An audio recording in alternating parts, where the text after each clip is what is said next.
What is up, everybody? Happy Saturday. Uh,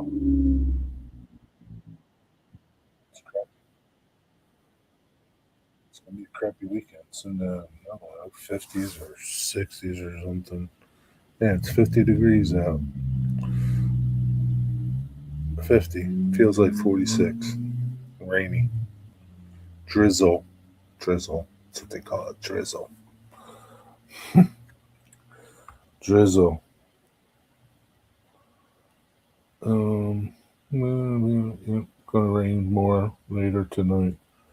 We're getting quite a bit of rain the last couple days, which I guess is okay. Tomorrow, even more rain. A little warmer though. More rain on Monday, but it's even warmer. 10 degrees each day. Different.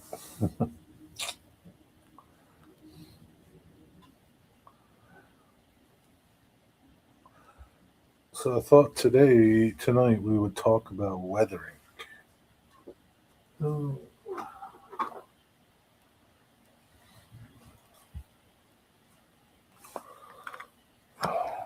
what is this? I gotta get some light. Natural pigment can be mixed with water, acrylics, medium varnishes,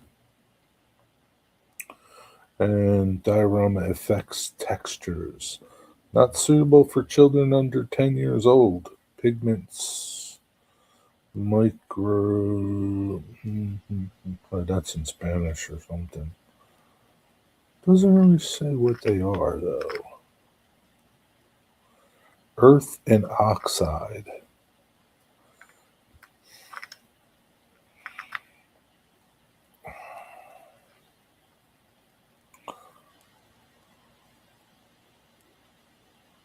I don't know if it would turn into paint. What's up, Jimmy?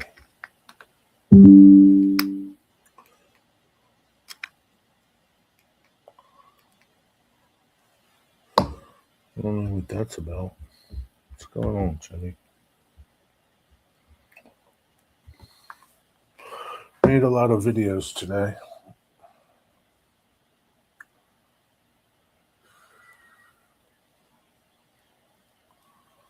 Oh, okay.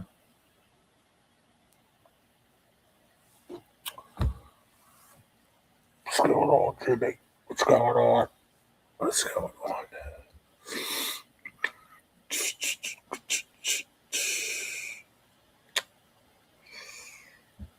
What's your weather like?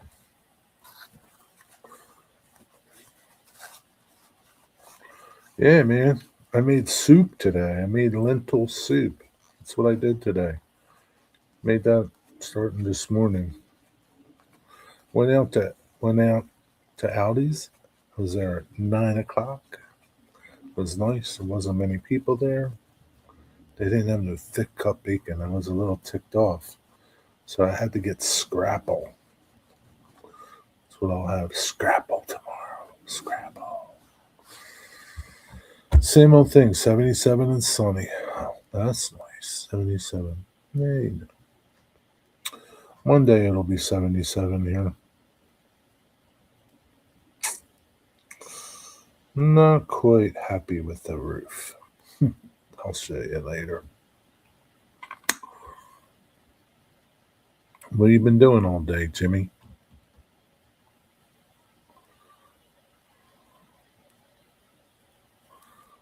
Boy, Jimmy, I thought for sure I missed Scrapple. It's been a while since I had it. It's most delicious. Come over for breakfast. I'll make you some tomorrow.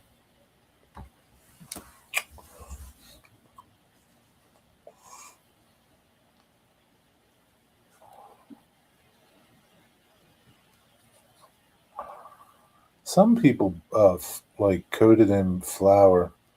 I think I did it once. I don't remember. I don't remember. Yeah, cook up some scrapple. Since I couldn't get no bacon. Couldn't believe they were out of extra thick bacon. What the hell, Aldi?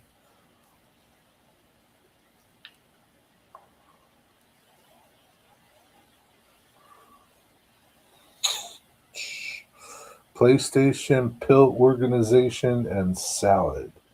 That was your day. Hey, what's up? Snapple is no Scrapple. Scrapple. What's up, Ralph? Right? Ralph is a Ralph fan in my area. Well, I mean, you really don't live in South Jersey, right? You live up there in North Jersey somewhere. But he Ralph fans in my area. Scrapple, yeah, yeah, Scrapple. It's a acquired taste, I think. Scrapple is. I got somebody joining me.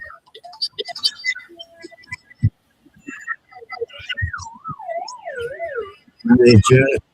What the hell is that noise? I'm sorry, it's my granddaughter playing a thing. I'm going to switch it off in a minute. No, you your your audio sounds horrible.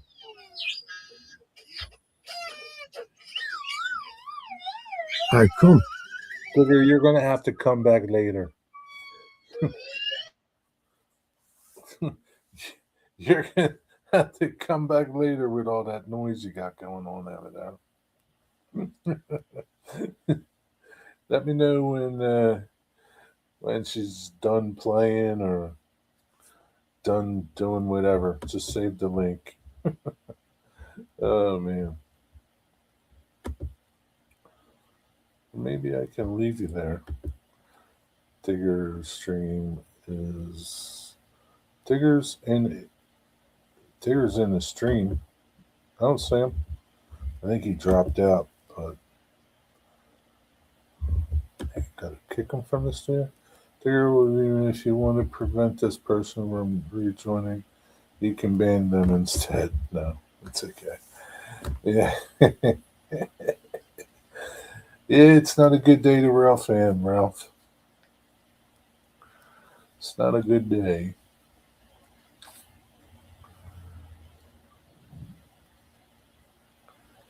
You're whereabouts are you in Jersey?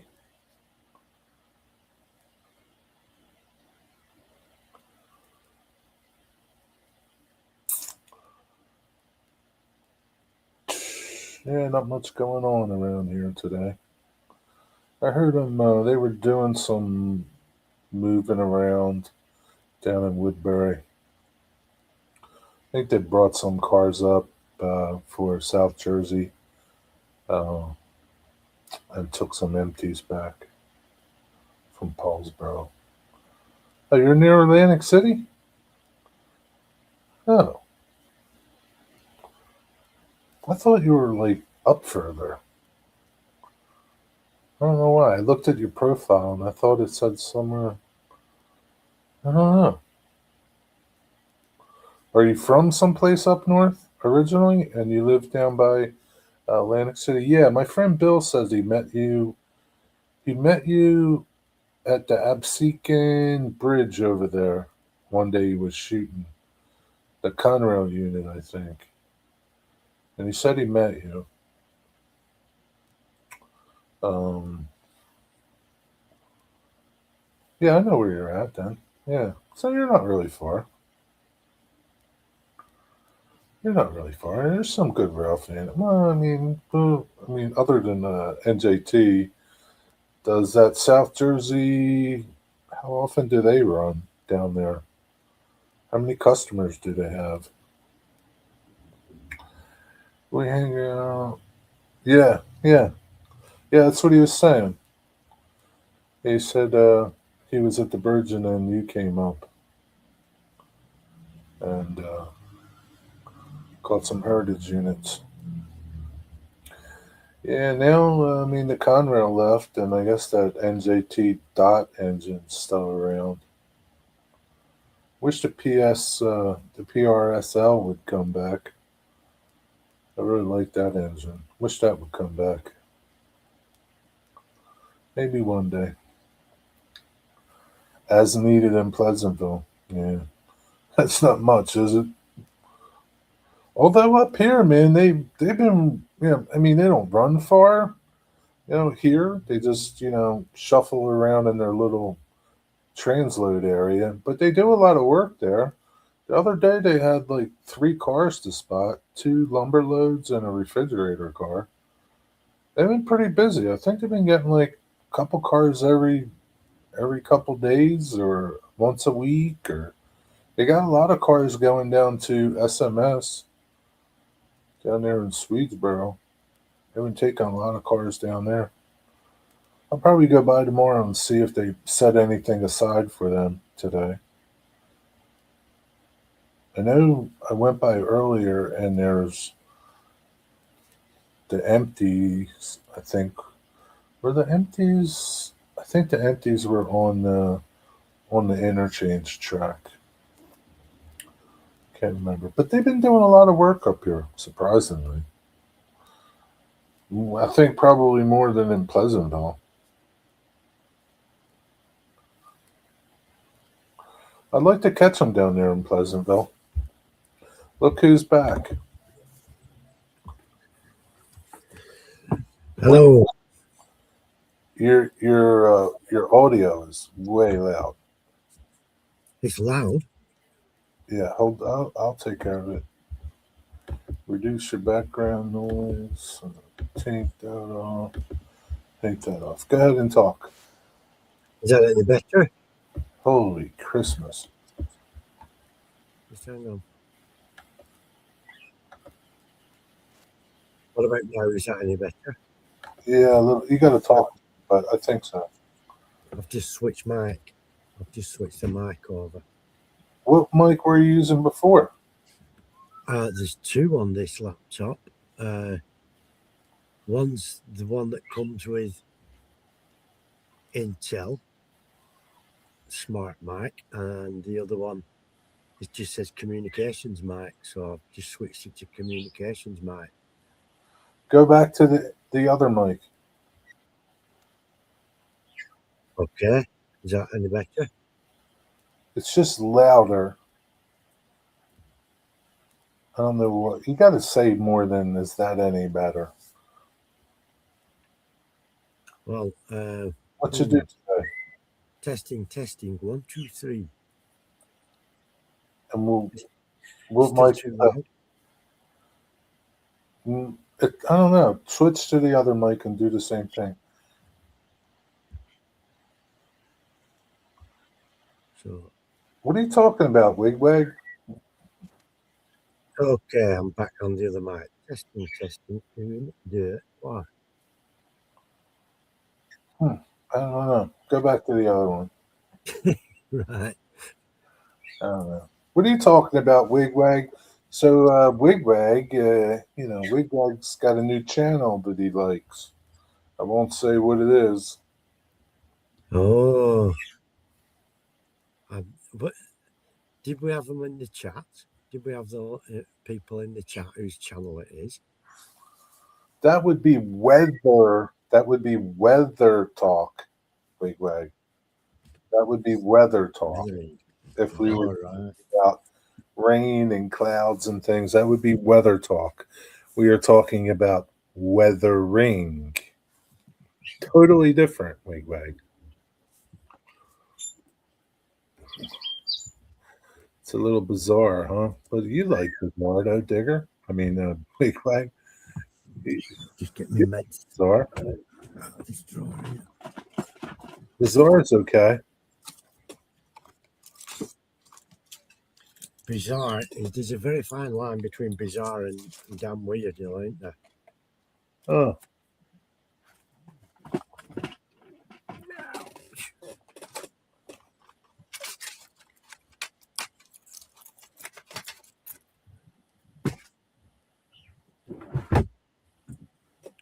So just listen to it for a bit. Oh. Have you been to a weird channel there, Wigwag? We won't talk no more. But anyway, today I've been doing a lot of weathering. Weathering. So I did that live stream where we did the weathering 101. A little more to that pink car. Not sure where I stand with that pink car yet. I'm just gonna put it aside and just like let it stew for a while. Not quite sure where I'm at with it. But my railbox car, this is the one that let me flip myself, make it myself bigger. So this is the one that I just did some stuff at the bottom, right, in the end, right. I think I'm going to leave it like this, just to give a comparison, because this is where I wound up doing to the other one. I like that. Yeah. Well, you really can't see with this camera, but I did some rusting, did some shading, did the roof, so you can kind of see the comparison. Right? So I think I'm done, but I'm not sure. I'm going to stew on this one too. That's what I've been doing. This way?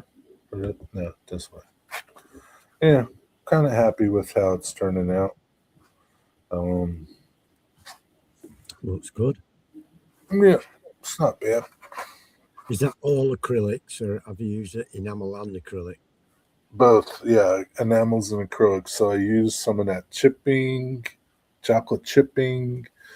Um, I use some of that uh, grim brown from AK.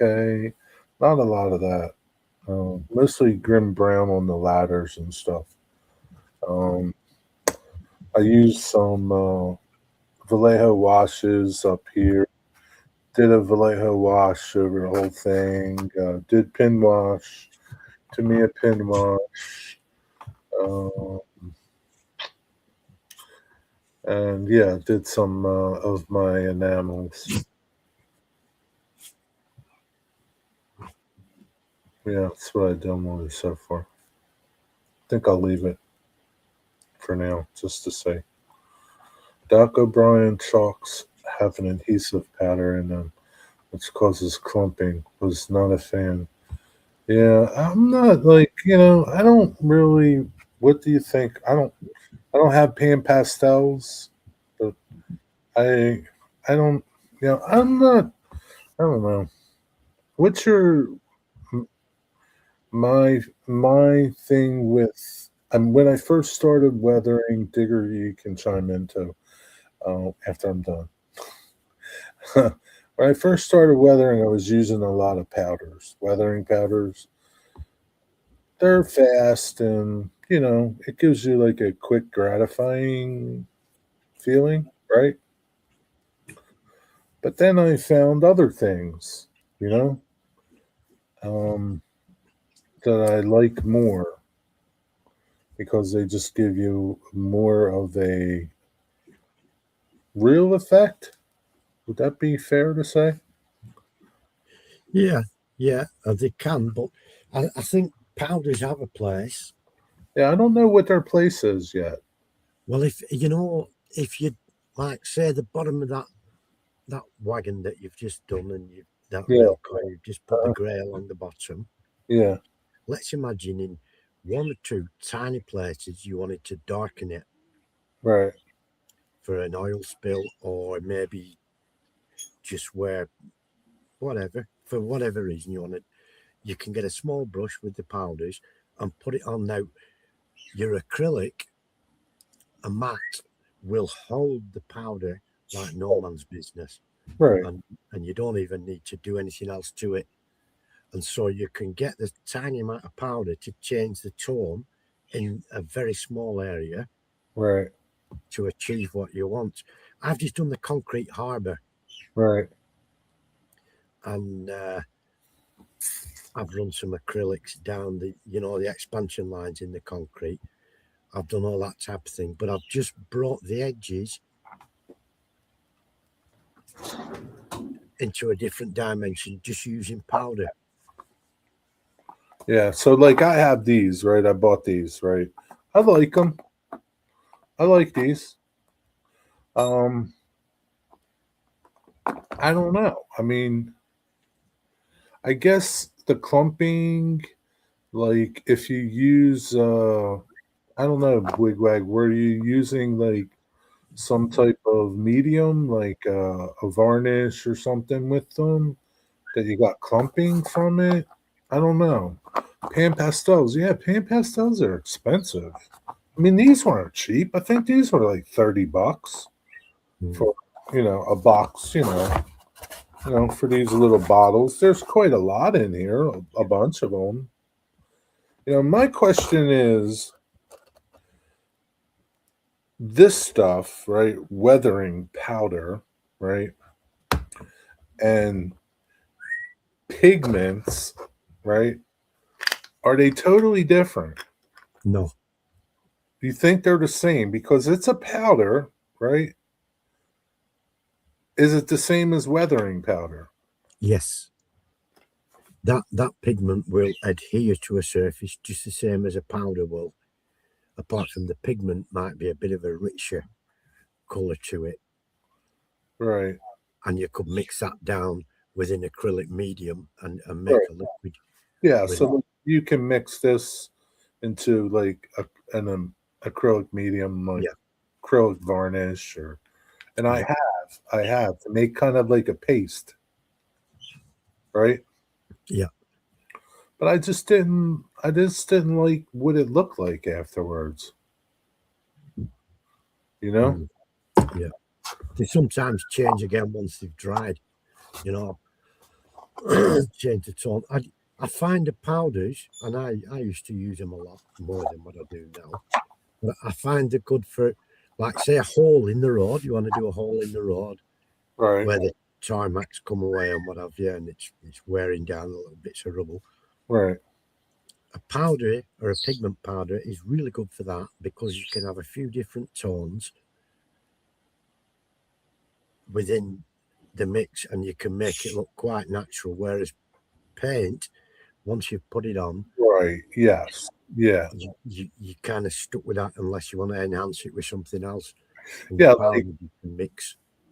I used the chalks, right? The Yeah, chalks, pastels. pastels, chalks, right? On my asphalt. I just picked. I had like tones of white and gray and black, Mm, and that's what I did. I just rubbed that on my roads to give it kind of a weathering look. Just a different look, and it was good for that, right? I just don't know like where I would use powders on these cars here. I know you said what you said, but like, you know, uh,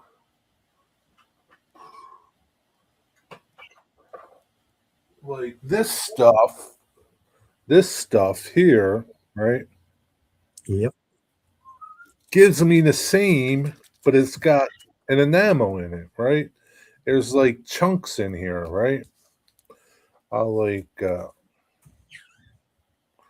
you can kind of see like Yeah, the it's a rough surface. Yeah, it's not a smooth it's paint finish. gritty, right? Yeah. It's gritty. Let me go find my bridge. Um,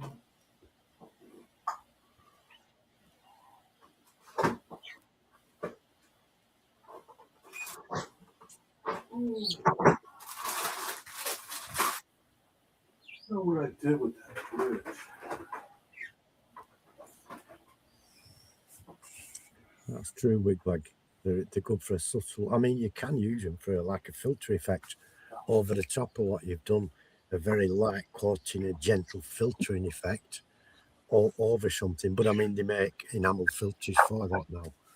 So they're not necessary. I think they have a place, but they're not necessary anymore. So this bridge, right? I did this bridge a long time ago, right?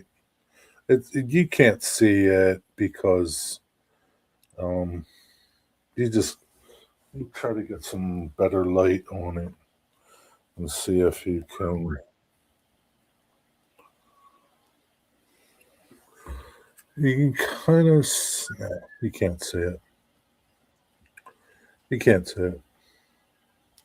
Let me make myself bigger, but I don't think you're going to be able to see it just because it's like I have to like shine light on it a certain way, right? You can Yeah, kind of see like those dark areas, yeah, right? yeah. That We see those.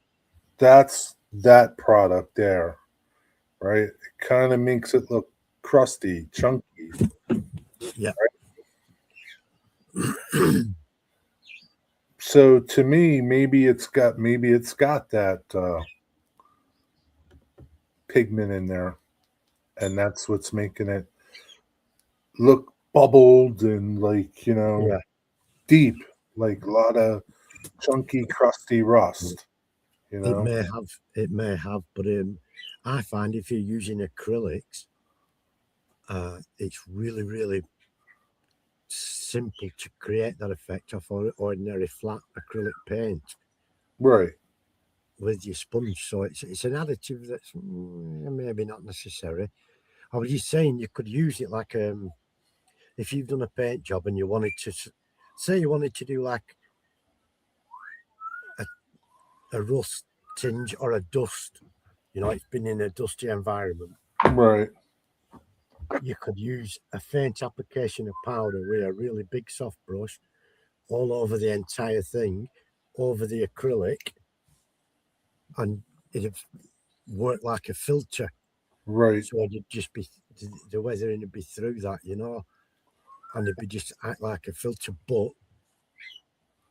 in at the same time, they make filters for that now, acrylic filters for just going over the top to give it that tone and hint of a tint. Hello, Andrew.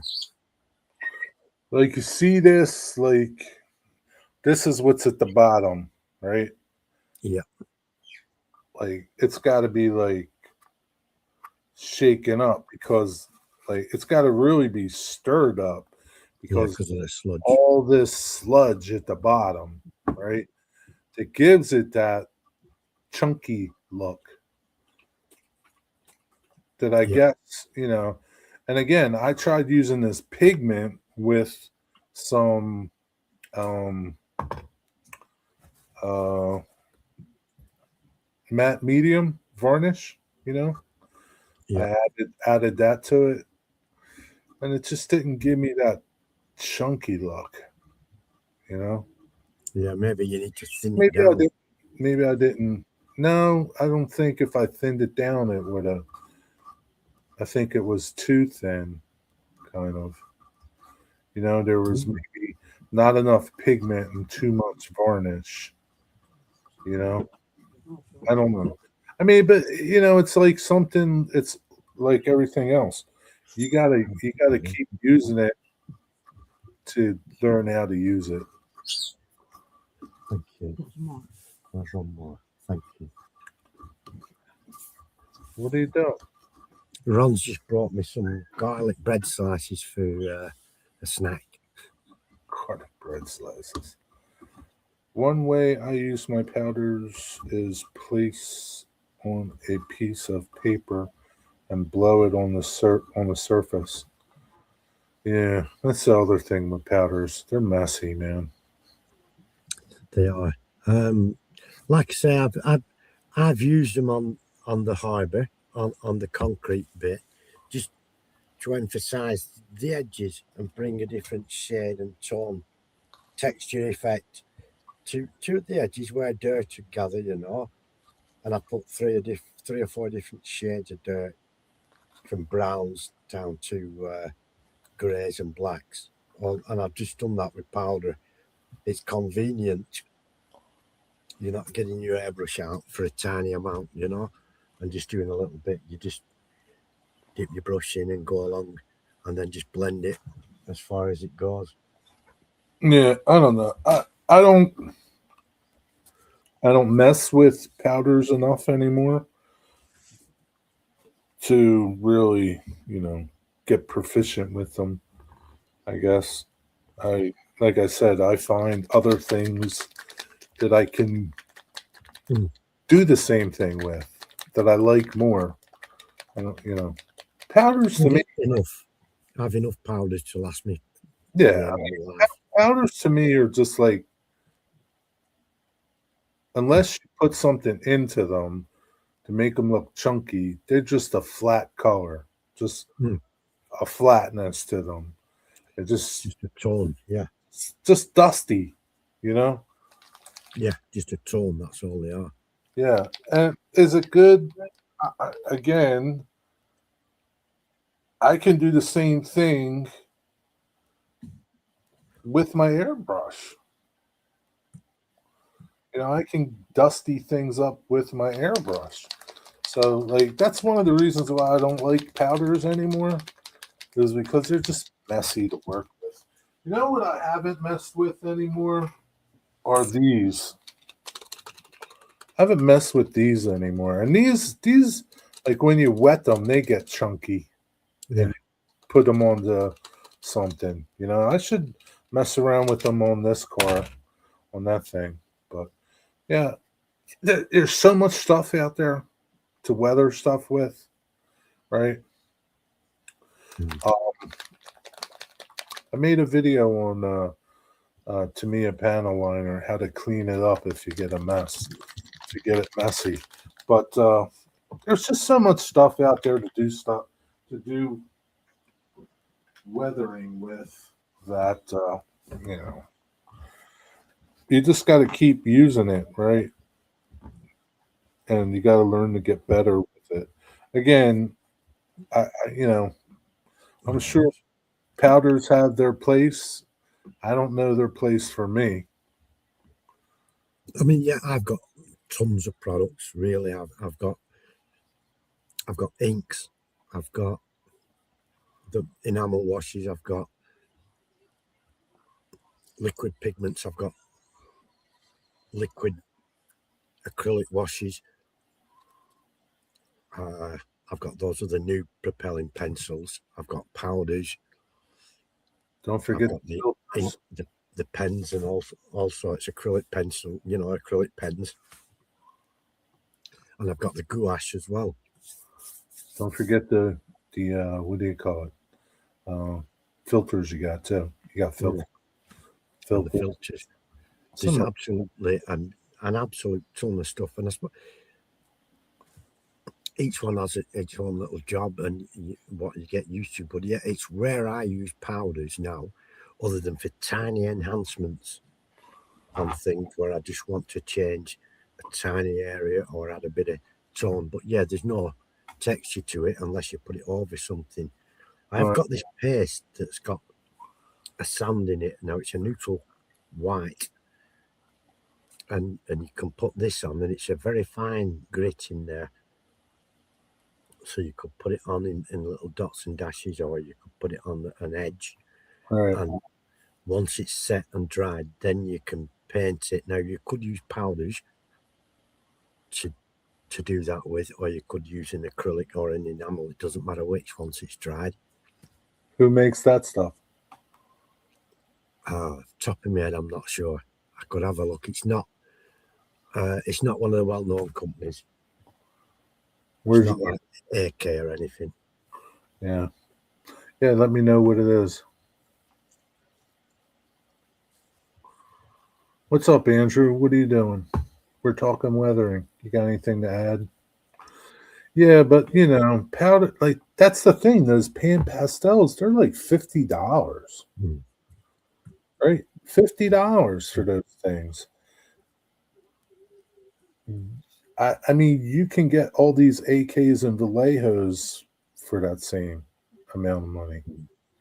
and have more versatility, I think, with them than you would with pan pastels. That's just my opinion. I mean, I don't, I don't use pan pastels and don't know nothing about them, but I just couldn't bring myself to spend $50 for them.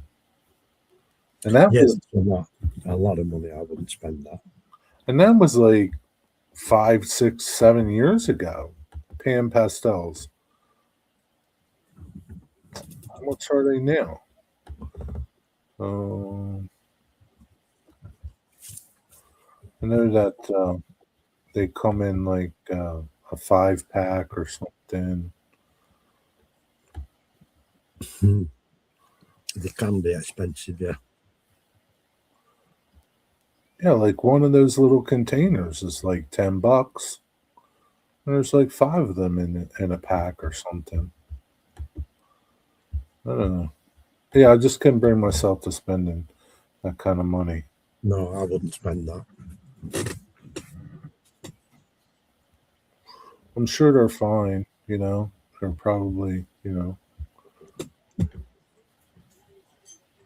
but I never bought them. I see them as just another tool in the box. They're not essential. I mean, a wash isn't essential. You can make your own wash, can't you? Yeah. Modeling supply. Well, yeah, modeling supplies can be more expensive, but it depends. I mean, I don't know. I don't know, Ralph. Camera stuff can be pretty expensive, man. I don't think I have like. I know my friend Bill. He's got some camera lens. It was like $1,000.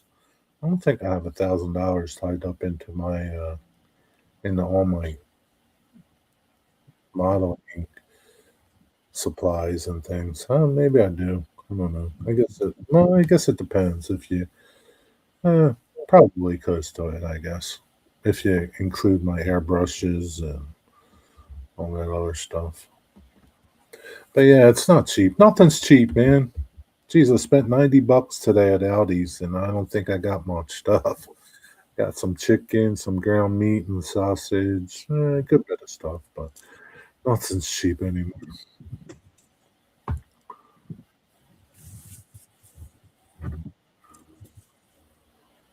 Yeah, the worst thing about the powders is you get them on your like carpet. Mm. Forget it, man. Yeah, it stains, doesn't it? That's it. Your clothes, carpet, you gotta like really cover up. And they go all they just like they're everywhere, man. You try your best not to get them everywhere, but they just wind up being everywhere. But yeah, where did Andrew go? $40 for half a tank. Yeah, gas is not cheap either. But so I think I'm gonna mess with these a little bit because Yeah, I like pencils. I remember messing with them and doing the water, like dipping them in water, was really nice. But I have to see. I gotta mess around with them more. I'm not just gonna have at it. They're very good if you want to create like a drawdown effect. If you wanted to put where dirt's washed down the surface, Yeah. and you just put it on dry along the top, and then wet the brush and just activate it and just draw it down. Oh, okay. Yeah. Huh. That's Good for that type of stuff. Yeah. I'll try messing around on some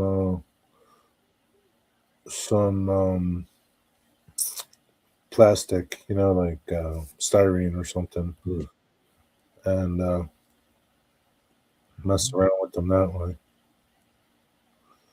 Yeah, these might work for Rick. Rick was looking for something to make like a wash to go down, a rusty wash.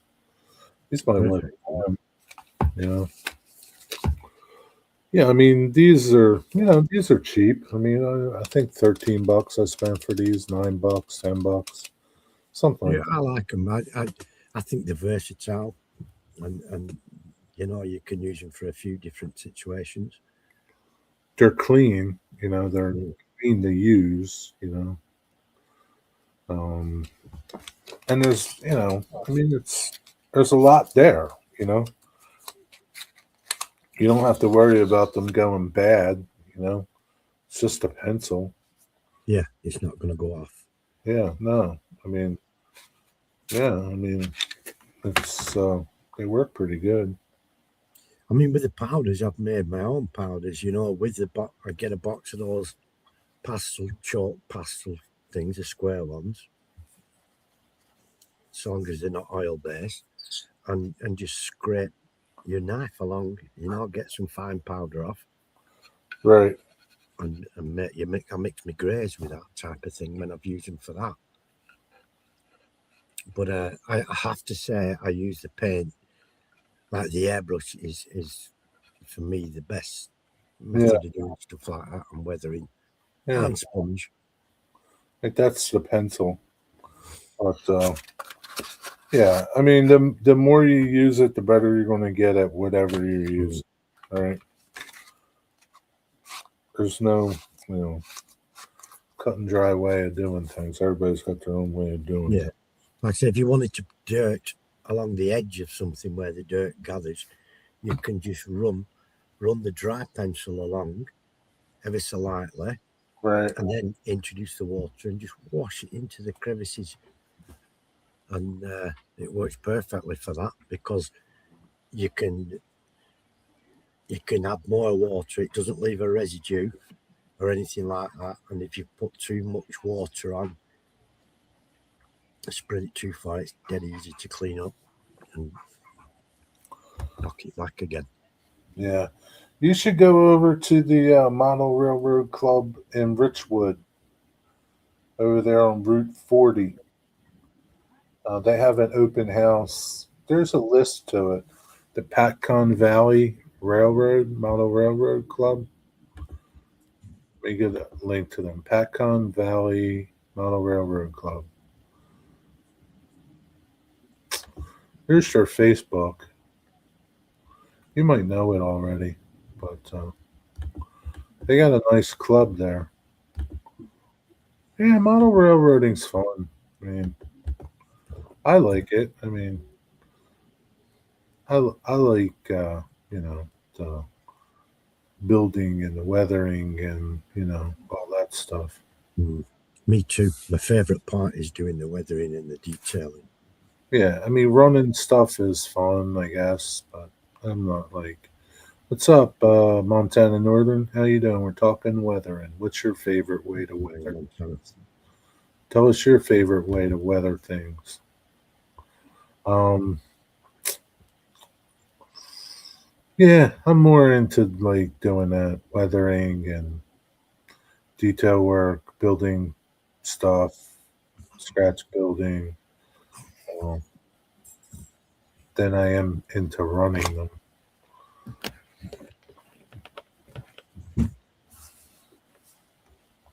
Mm. Yeah, I sometimes stick a couple of trains on while I'm doing weathering and just let them have a run out. Well, yeah, you can let your trains run. I can't.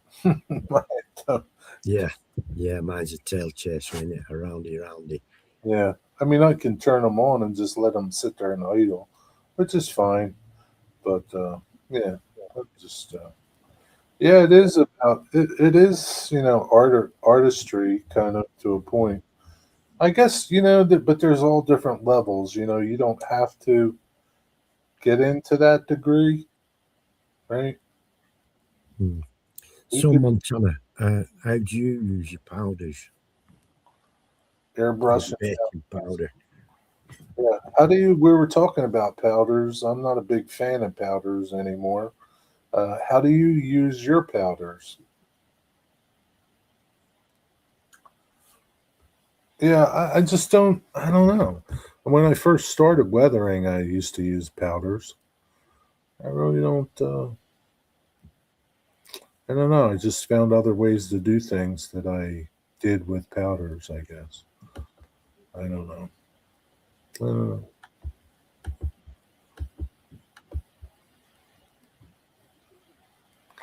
Again, I'm sure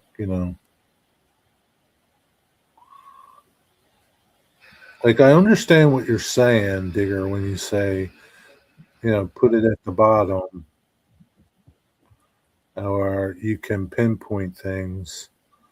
But I think from like I don't know. I just have other stuff that I can do that with. Hmm.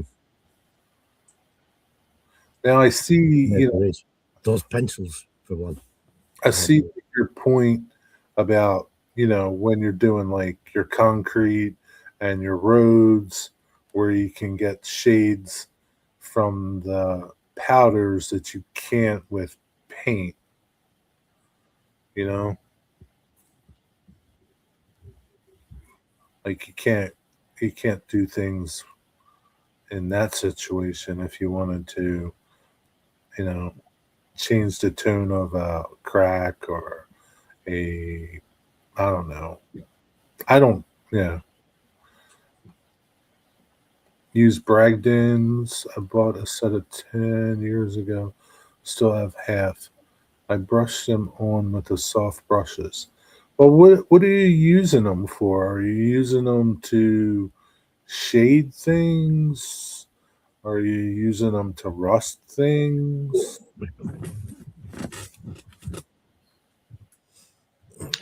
Yeah, I think Andrew uses Bragdons.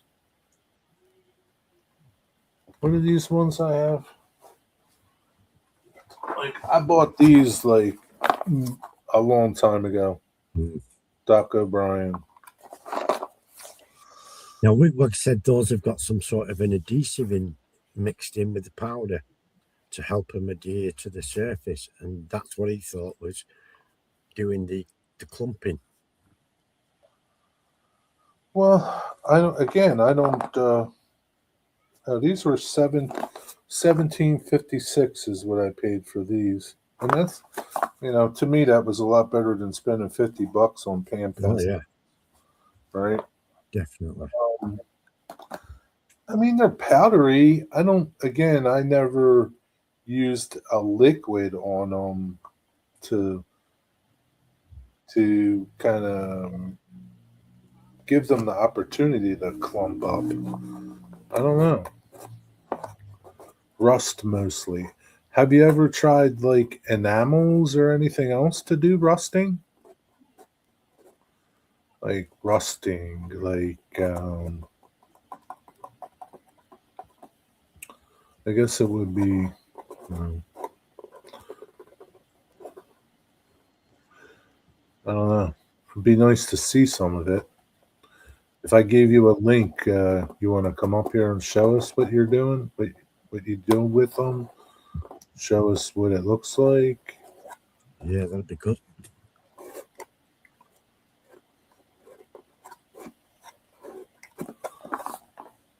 Yeah. So I mean, yeah. I mean, you know,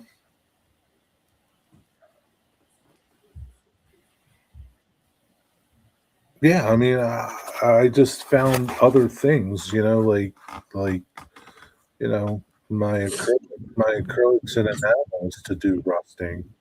You know. All right. So I'm gonna put a link in chat, Thomas, and you can click on that link and come up. Hurry up and click on it because I'm gonna get rid of it.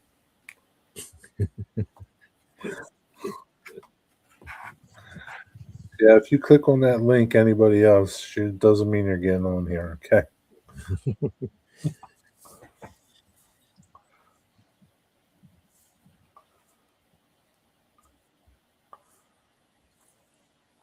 Yeah, but I do see a lot of people use powders, and they'll just slather the car up there. Um, they'll just slather the car with that stuff, and I guess they call it good, and they're done. I don't know. Mm. I mean, I did that when I first started using them for my N scale stuff. I just brush it on and like, I'm done. I did see an unpainted kit.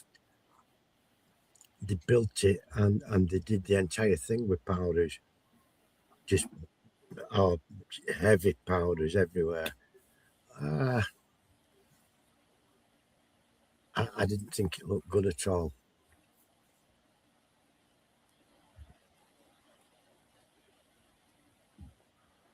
Yeah, I mean, I don't. Yeah, I don't know. To be honest, I can't see them being used on their own. To me, I'd only use them in combination with other things. Right. What's up? Hi, Thomas. What's up, fellas? I got to adjust your mic a little bit. You're a little loud. Oh, yeah. All right. Now, try talking. Everything good now? Yeah, now you're good. Much better. Yeah. So, how do you go about using your powders? Let me grab something real quick. All right.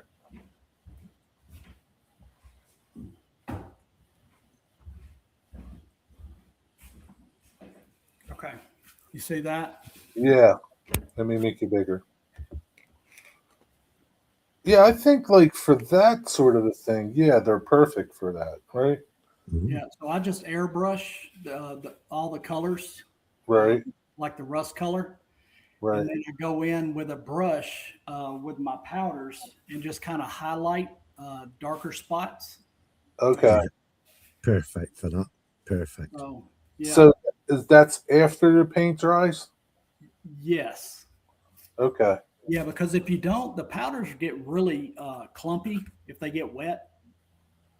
Okay. Which sometimes is good because it kind of gives it that like that bubbling rust look. Yeah, the chunky stuff. Yeah. Yep. And then I've got. Hang on one second. I think powders for something like that are pretty good. How about like your rolling stock? Do you use it on your rolling stock? You might not be able to hear us. Yeah. So you Yeah. do use it on your rolling stock too, Yep. So same thing. I just use whatever color I have for rust, right? and And then it, I just you yeah airbrush. airbrush. Yep. So you'll airbrush that base color, and then you'll just accentuate with some powders. Correct. Yep. And Yeah. I just highlight areas with powders, especially like right here. Right. Your corner. Yep. How about all along that ridge there? Yep. But you've also airbrushed it too, right? Correct. Yep. I always airbrush everything first. I got Um, you. I was trying to think what I had here. Bear with me. I wasn't prepared to jump on here. Okay, take your time. It's no big deal. So I use.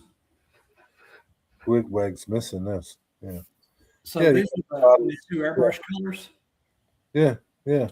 Now they're not shaken up, but you can Yeah. kind of tell like the bottom. You do the same thing I do. Yeah. Yep. And then I bought this. This is Bragdon Enterprises. I bought this like 10 Yeah. years ago. Yeah. And Yeah. Plenty in there. yep. And I mean, honestly, Yeah. I haven't even opened these bags. Yeah. Well, Yeah. It lasts so long, yeah. And You don't need a lot, do you? No, not at all. The problem with especially like like these dark rust colors here, Yeah. man, you need to be careful with that because it gets out of control fast. Yeah. You don't need a lot of it because it can really take over. Yeah, Yeah. yeah, that orange Yeah. will take over quick.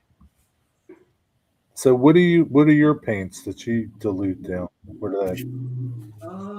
So most of mine are. Let's see.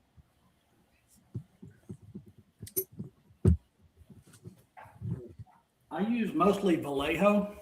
Okay. Yeah. They have a lot of different rust colors. Yeah. Yeah. Yeah. So I just, I thin these down. I think I thin them down about 50%. Right. So you'll squirt them. You'll squirt some in those little clear bottles, and then you add some thinner to it. Yep. Some Yeah. acrylic thinner. Yeah, you can get these. I actually got this idea from you, I think. Yeah. These little bottles. And those little bottles are great, man. Yeah. But I got that idea from you, and I just started mixing. Yeah. Mixing.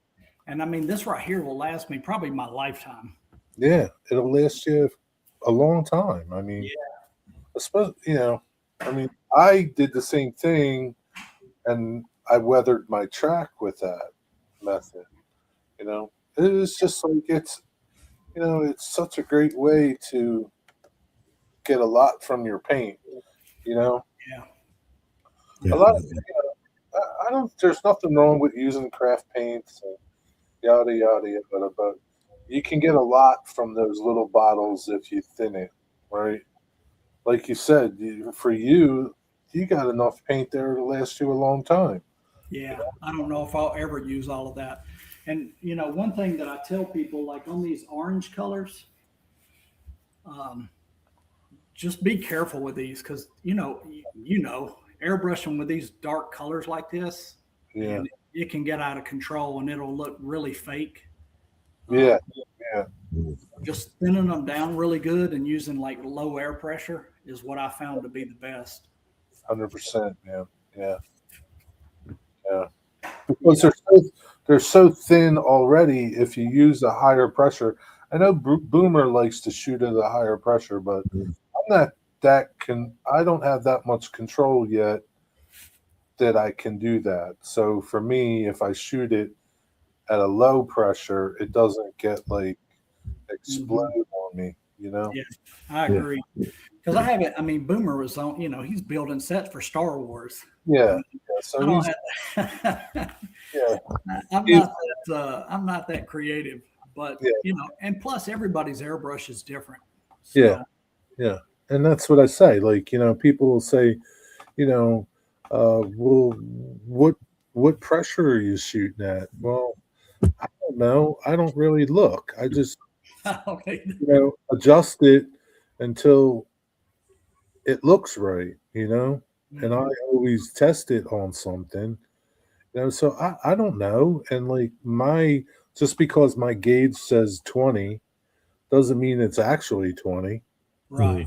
Right. And if you set yours to 20, it might not be the same results as I'm getting. And I might be thinning my paint more than you are. And there's just so many variables. So many. I mean, I'm down here in the South, so the humidity plays a role. Right. It may take a long time for something to dry because the humidity is so bad. Right. Right. But also I use a double action airbrush, so Yeah. you can control the flow there as well. So like you said, there's so many variables. I just tell everybody, just find an old $5 car and just play with it. Yeah. Yeah. Just mess around. And like, yeah, I mean, you could just get some styrene from a yard sign and paint the back of that and practice on that. It's a pretty big area to mess around. And you're just learning. You're just learning and honing your skills, really. Yeah. Because I recently just built my grain facility and Right. I was so nervous painting that thing. Yeah. So much time kit bashing it, and like you said, I just grabbed some old styrene and just started playing around with colors until I found something that I liked. Yeah. That's a thing. It's another thing. Like, a color can look different on a smaller thing than it does on a big thing. Especially like a grain silo. You're looking at the color and that looks right, but then you put it on something big and it's like, that don't look right. I mean, it does. It kind of also, just your lighting in your building, LEDs and they can make a big difference. Yeah, your room lights can change the tones and colors, and it'll totally look different. But when you're and spraying bigger things is another challenge, right? When you're, Yeah. it's different when you're spraying a car or something. Yeah. This was, if I can get my camera over here without working. Yeah, So that's the one I just painted. yeah, that looks great. Yeah. Very nice, that. Very You, nice indeed. did you kit bash that? I did. Yeah. That's actually 3 buildings. Cool. Let me see if I Yeah, like I can. can kind of see that main one in the middle. Yep. Is that a Walther's kit? It is. Yep. Can you hear me okay? Yeah, yeah. Okay. So yeah, it's the Valley Growers kit from Authors. Okay. And it's funny because it looks really orange on the screen, the rust does, but it's really not that orange. I Yeah, think it's got a lot to do with the lights in my building yeah, Mm. and the camera as well. I probably don't have the Kelvin color set right. But right, yeah, that middle building is the actual building. And then the right. two on each side, that Yeah, is that's the same building, but I bought 3 kits. and you And just then made it shorter. yep, I turned them sideways and then cut the bottom off of them. Yeah, that works really good. That you took that kit and basically made it look totally different just by spinning it. Yeah. And then I think I don't know how many buildings. I'm still adding on to it. Yeah, I actually just built this one, painted it today. This yeah. one. So And what are they, like a tin building? Is that what that would be? yes, yeah, it's going to be part of the co-op. Right. Yep, But it would be like the siding is like a tin, right? It's not like a concrete or anything. yep. Okay. And then like those 3 silos there, the one on the right that's different size. I'm actually getting ready to repaint it.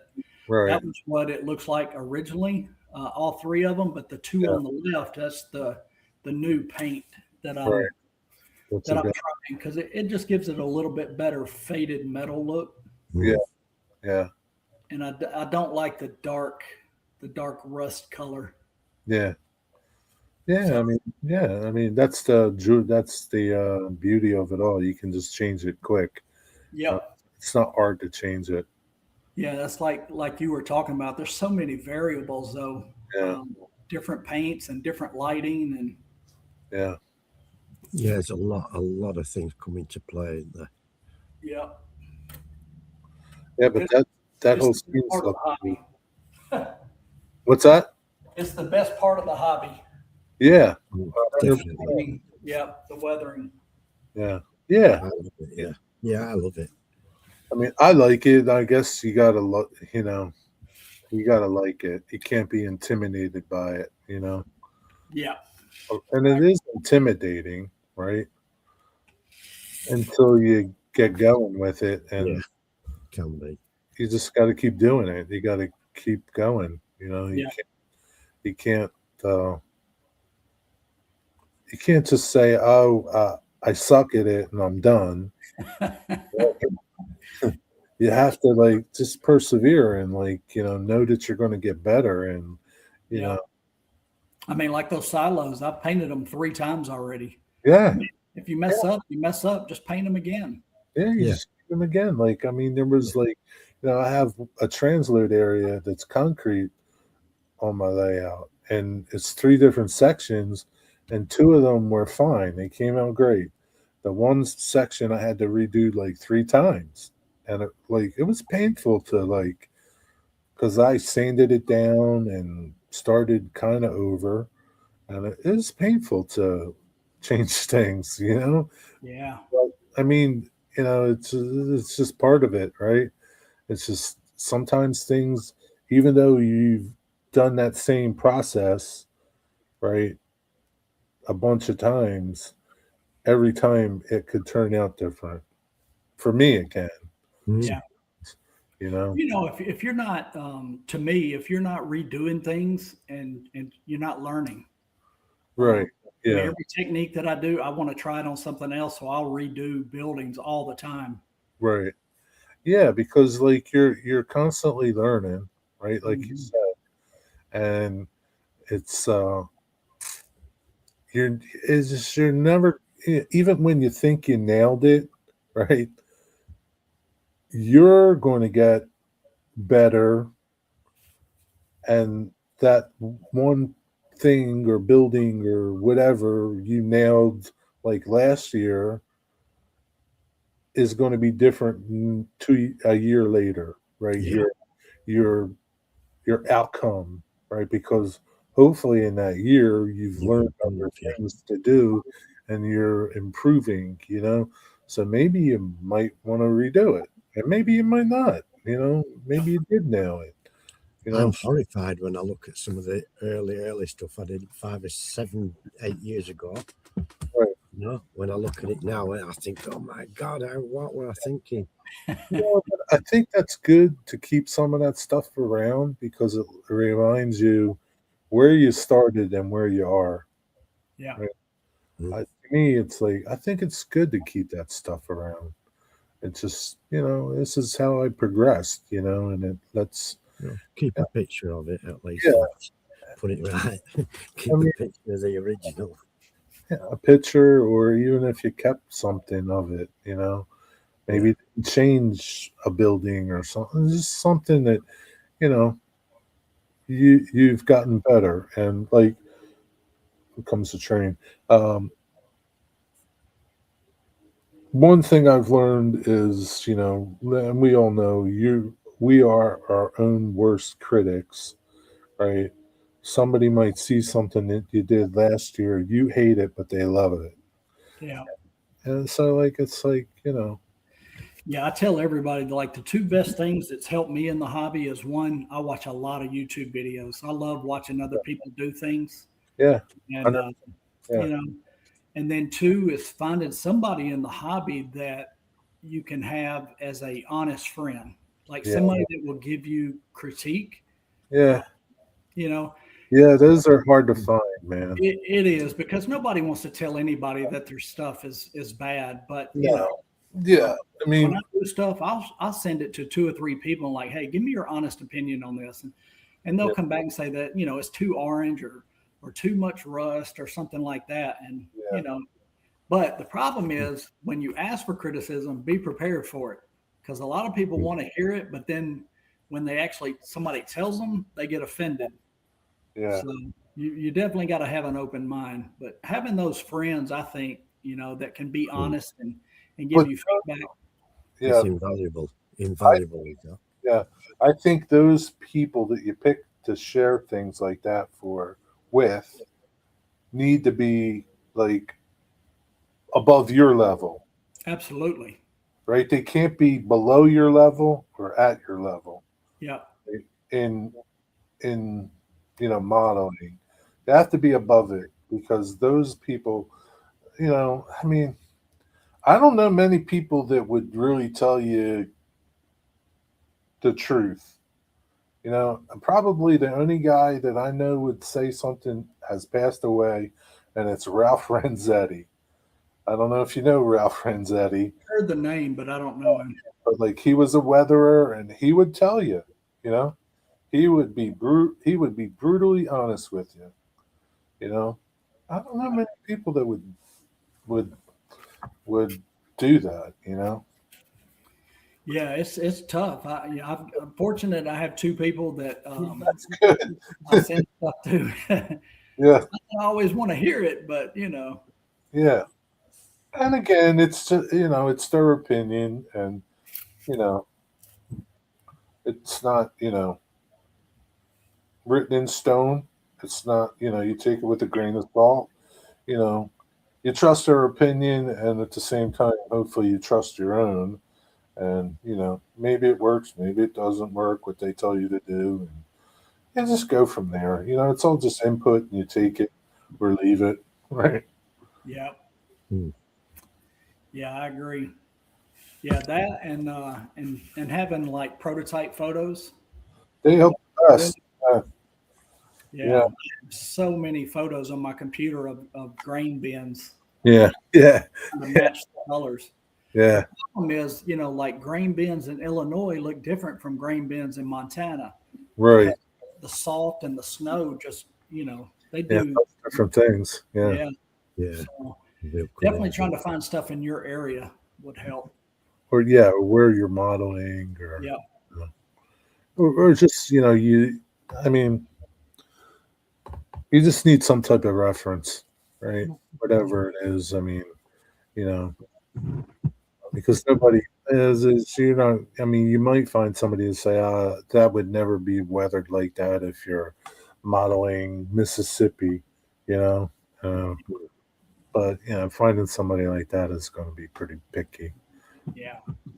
But yeah, reference photos help a lot because then you got an idea of what it looks like instead of what you think it looks like. Yeah. And what you think it looks like sometimes isn't always what it really Yeah. looks like. Yeah.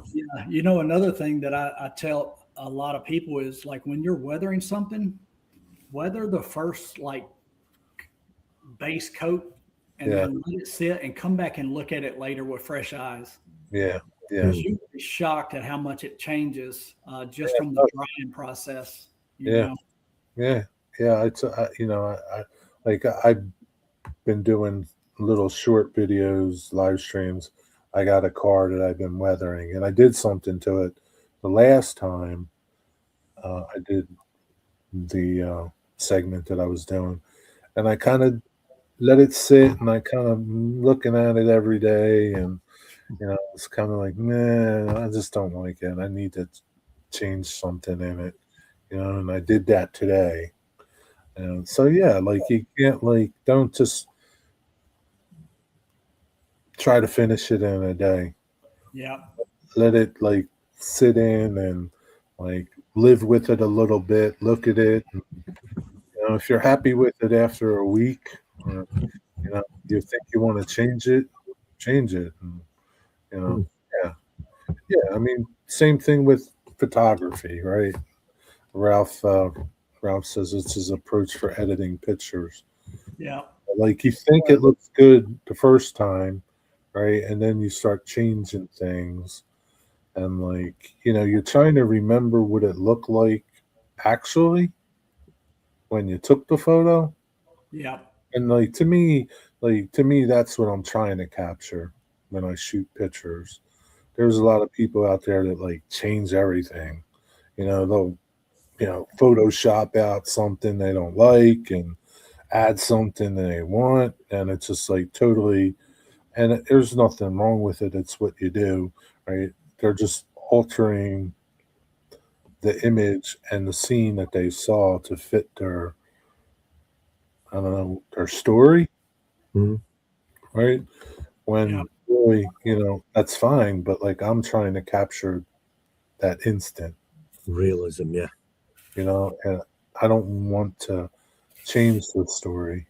I just want to capture the story. Yeah. But people do, and whatever. It is all subjective. It's all weathering, photos, your layout. It's all subjective. It's what you like, what you think looks good, and you go from there, right? That's all you can do. Yeah. It's a fun hobby though. Yeah, It is. And most things, you, there's nothing you can do that can't be undone or changed, So a mistake or something wrong, you can go over it, you can redo it. yeah, It's not a final commitment. Yeah. That's what I've actually been down here building this thing today. And I'm going to tell you what, Walther's, I built that thing. oh my God, Walther's instructions are so Yeah. bad. I So built that thing. It took me a couple days, and it was those little X's. They were the yes. worst part of it. I'm staggering that ring. I remember Yes. building that thing, man. I Oh was my God. oh God, man, that thing. Yeah. I've been building that today. It's a surge dryer. Yeah. Yeah, I'm building this now. yeah. I built that stuff. Yeah, yeah. So it's gonna go underneath here. Right, right, yeah, yeah, yeah, yeah. So yeah. I mean, that's the one thing about Walter's kits, man. Their directions are like, Oh, they're I've said that terrible. they may as well just put a piece of paper in the box saying "build it." yeah, Yeah. I mean, I had I can't remember what kit it was, but they actually had a number mislabeled on the yeah. instructions. I And I, had that. are you In my, kidding me? yeah, I had that happen in my silos. Like I have the Prairie Co-op silo. There Yep. were like windows that were like, you know, r- the numbers were wrong. You know, Mhm. and I was like, but like what I like to do if I have been doing with kits is try to find something. Some usually there's somebody that built it and made a video, and they'll talk about problems that they ran into with the kit. And I found a few of them with the silos that I did, the concrete silos that I did from Walters, and they helped a lot. But still, like you're on your own, like that that grain dryer bin thing, man. Yeah, I was ready to yeah, smash this thing in the floor. yeah, yeah. But once it's done, it looks good, you Yeah, know. love it. Yeah. And I, once you start weathering it, it'll look yeah. really good. And I've got to build, I'm building one more. Um, yeah, okay, excuse me. So it's definitely going to help. But yeah, these little X's right here. Oh yeah, my God. yeah. They were a pain, man. Woo. Because yeah, because it's like it's not like you got nine. It's like what is it, hexagon or something, or they're all like I don't know. It's not. Yeah, it's what is it? 8-sided, Uh, 7-sided, this something. one's 6. It's six. Yeah, Yep. six. It's just like so they're not 90s, and you just got to get them right, and they got to sit on that stand just right. Yeah. They have to line up with that tank just right. Yeah. They Right? don't tell you that in that I'll tell instruction. you that, right? They Yeah. make you figure that out. At the Like, end. Yeah. When I yeah, went to set it in there, I was like, oh, wait a minute. Those go in those little slots there. I'm like, well, if they would have said that at the beginning, yeah. that would have made a lot more sense. But So like at that, like I always tell people, I say, don't use CA on stuff. Use modeling glue because you can kind of go back in there and re-wet it so that you can move things. Because I set that thing wrong, right? mhm. And it was like it's not lining up, it's not so I had to go in there and reapply glue and kind of get it and turn it so that they all lined up right. So what glue do you use? I'll use like Tamiya or extra thin, or I use like the Hobby Lobby glue. I have two that I actually this was one I use the most. It's Model Masters liquid cement. Yeah, so Once it's on there, yeah, it's once it's on there, it's on there. But yeah. like this stuff, you can reapply. Uh, I got Okay. this at Hobby Lobby, and it's cheap. It's only $3.99 at Hobby Lobby. I don't know if you got a Hobby Lobby by you, Yep. but like that to me is the same stuff basically. You Yeah, know, that's what this is. you can reapply and move things. You Yeah. know, Mm. it kind of just it kind of like I don't know how to explain it. It's not permanent right away. It can Yeah. be if you just reapply, you can take it apart. Whereas CA, you're not, and that model glue, you're not either. Yeah. But like that Tamiya and this or something based like this may reactivate that model glue because I have that too.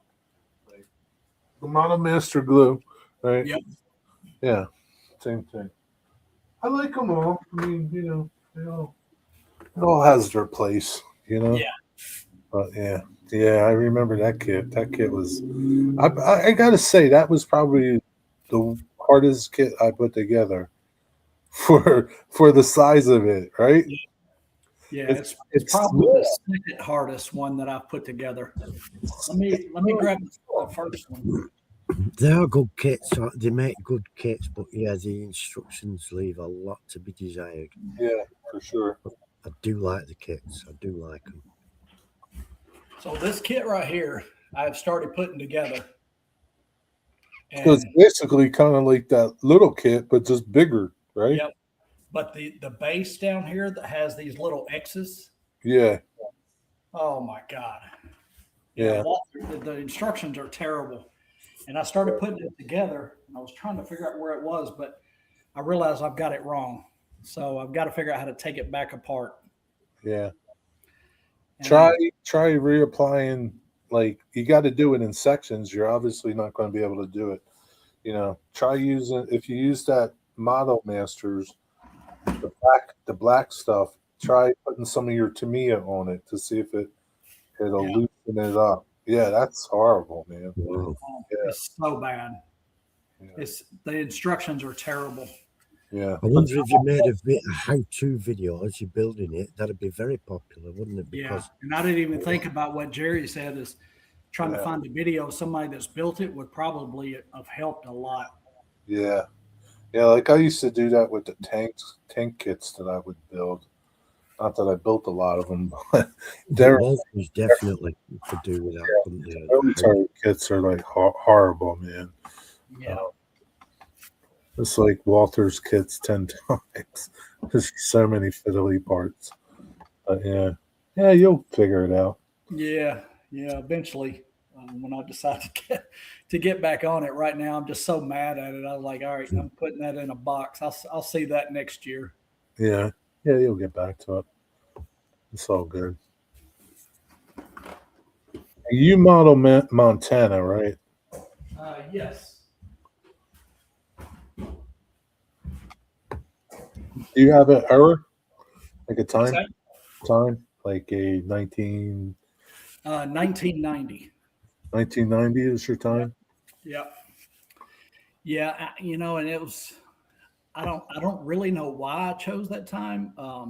It Yeah, was right after a couple of years after high school, but that was really when I got into modeling and trains, and I just kind of loved that era. '90s always had the colorful engines, and yeah, um, so 1990.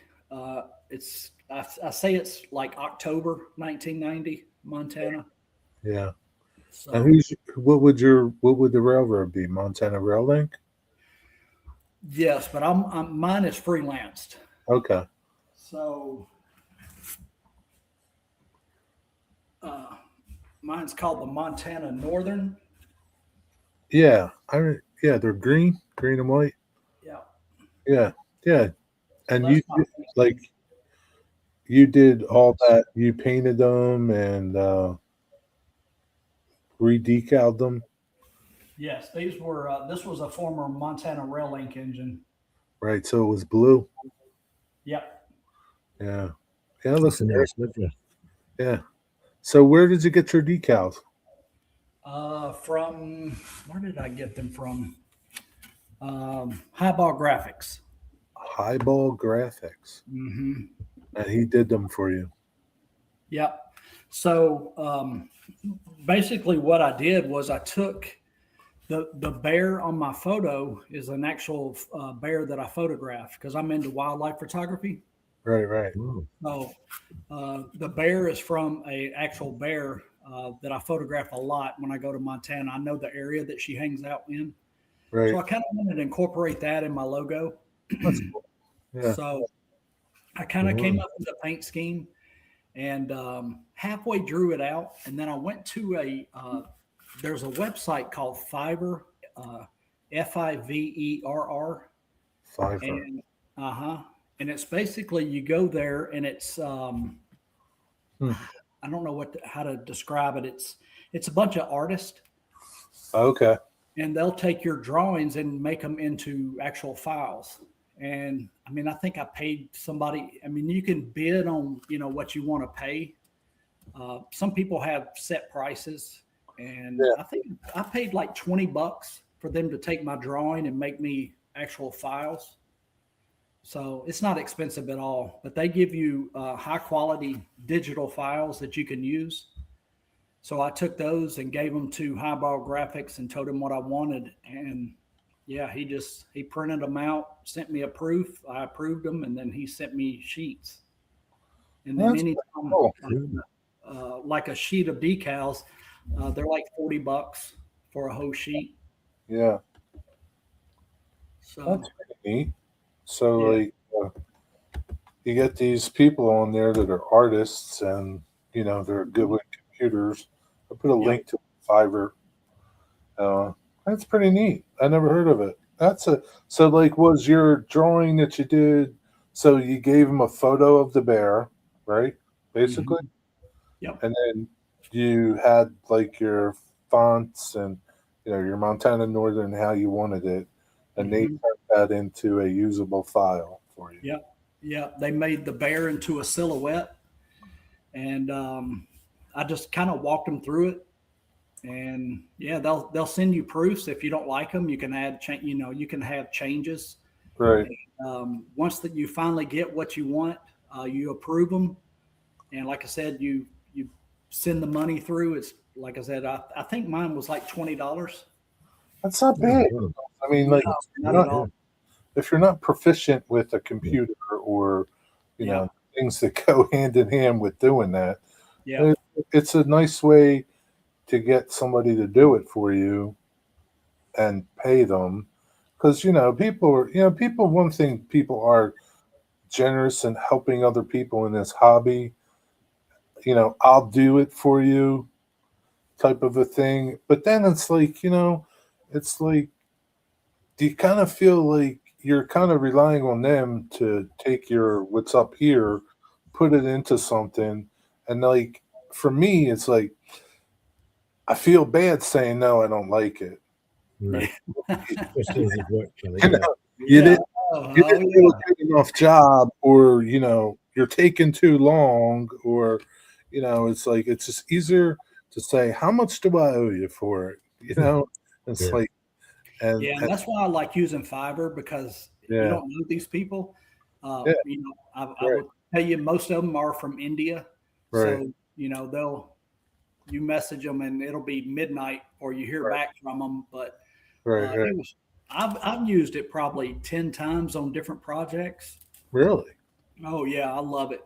Yeah, and if you use like a certain person and you like them, you can kind of save them and Okay.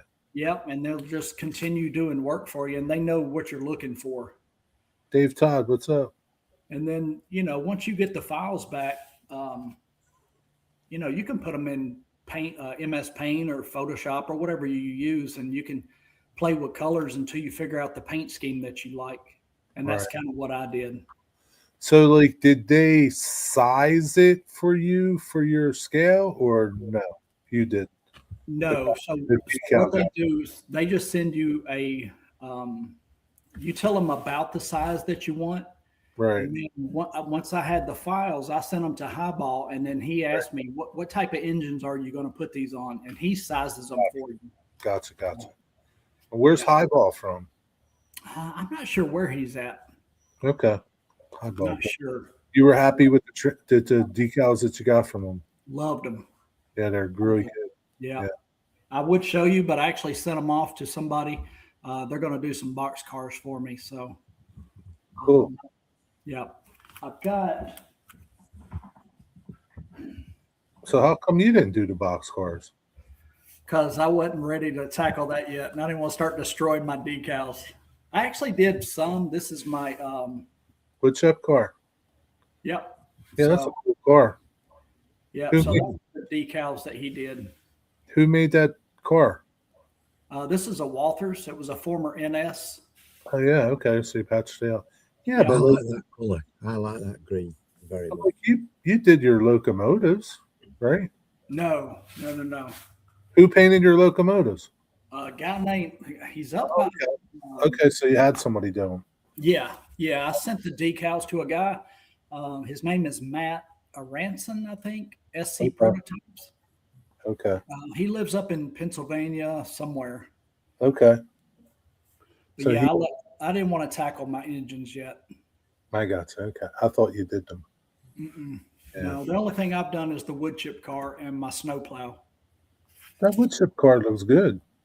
Yeah, it's okay. I mean, I can see, you know, faults in it, but Yeah, but from 5 feet, 6 feet away, you don't see nothing. right.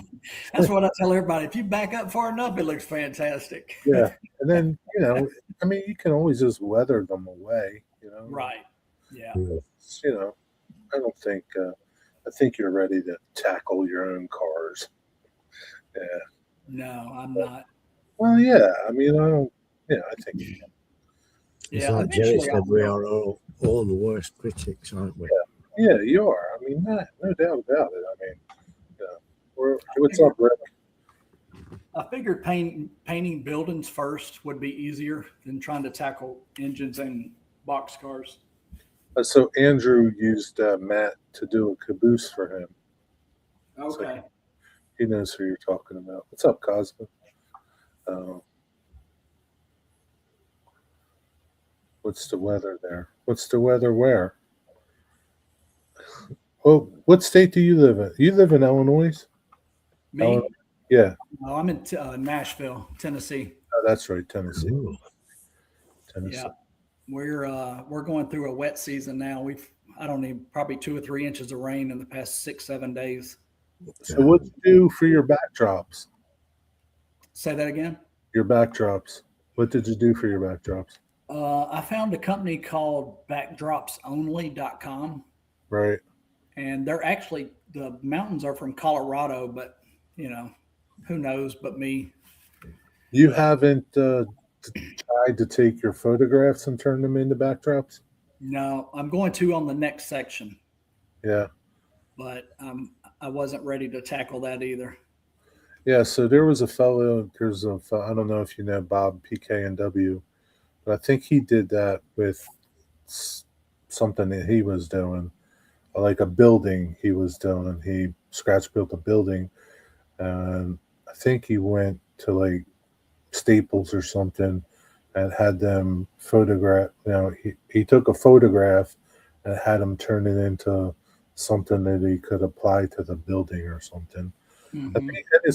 I think he suggested or somebody else suggested go in there to do your backdrops too. Take your photos, Mm-hmm. resize them, and go into like Staples or Office Max or Yeah. one of them places that have it. Yeah, I'm in the printing business. Okay. We don't do that though, but I tell a lot of people use Staples because the printer at Staples is actually really good. Yeah. Yeah. And you can't print something like that from work, huh? Mm-mm. No, believe me, if I could, I would. You would, yeah. That stinks. My hardest issue painting is bleed under tape. But painting a logo is like painting anything else. Yeah. Yeah, I mean, yeah, I mean, that's the big thing, especially when you got something like your stripe, right? You got to really, got to use good tape and you got to burnish it. Like that's what I did. I burnished it. And, Yeah, see, Get the that's best problem. possible tape you can. Like the That's black got the best line. edge. oh, so there's a black line between that green and white. Mm. Let me make you bigger. Oh yeah, that's a thin line. Yeah, Isn't it? yeah. Yeah, wow. It is So- fantastic paint job though, isn't it? That? I did not want to tackle that because the spacing on the black line. Yeah. Yeah, I can see now that I thought it was just a big white line. No, That so, would be easy, but that little black line that you introduced. What's yes, that shade of green called? the white is just the white is paint. Right. The green is paint, and then all the black is decals. So if you don't get those decals, man, even that black line would be horrible. Mm. Yeah, okay. So that black line is a decal. Yeah, if you don't get that right straight. Was it like one continuous decal or a bunch? No, it's one continuous. Both black lines and the Montana Northern and the Bear. That's all one decal. Gotcha. What color green is that? Do you know? Yep, it is. Hang on 1 second, and I can show you. Those chevrons on the back look nice. Yeah, so that's kind of my nod to Montana Northern or the Montana Rail Link, the chevrons. They have them on the front and back. Right. So the green on mine is the same green I like that two tone. Yeah. What is that? as this British Columbia Railway. Oh yeah, that's pretty cool. So it's the same green. Right. Yeah, I like that two tone. And the color is Tomato. Tamaya. Yeah. XF Wow. 71, huh? Yeah, it's Yeah. called cockpit green. Green. Yeah. Wow. And the Nice. top doesn't, I mean, the top looks really light, but it's not that at all. Yeah. How about that? Yeah. So that body is that XF 71. Yes, this is XF71. Yeah. And so is this. Nice. How about that? And yeah, that's funny. That's a cool green though. I like it. Yeah. So I went through about seven shades of green Yeah. before I settled on that. Yeah, I like the chevrons up front and in the back, and Yeah. that's a good looking locomotive. Yeah. Yeah. Yeah. Just like I said, it just basically came just playing around with different things. And I wouldn't have tackled that loco as a paint job. Yeah. Yeah. and So then just Yeah. I have that color too. oh, there you go. Yep. Yeah, I Yeah. like. I'm about It looks nothing like the top. So Oh, really? nothing. No. I wonder what he used for his base coat, like a primer, That I don't know. because that will change the color. Like if you use a Yeah. white primer versus a dark primer, that's Yep. going to change the color too. But Yeah. somebody wanted to know is the print on canvas, vinyl, or some paper? I guess he means your backdrop. I'm not really sure. It was a sticky back. I wanted to say paper, but it's not paper. It's kind of like a poly something. I'm not really sure. So you're supposed to be able to take it off and put it back down. Um, I'm not super happy with it. I don't recommend a lot of people use it. Right. But, you know, it just, my biggest problem with it is air bubbles. And they don't tell you that, but with humidity down here in the South, Yeah. I have air conditioning in my room, but I don't run it all the time because, electric bills. I Yeah. just run it when I'm down here. But if it's really humidity, I'll come down and I'll have air bubbles all in my backdrop. They just pop up. And I have tried poking holes in them using heat gun to smooth them out, and it works. But then, the next humidity day, they're right back. You come back. Yeah. Like people you don't like showing up.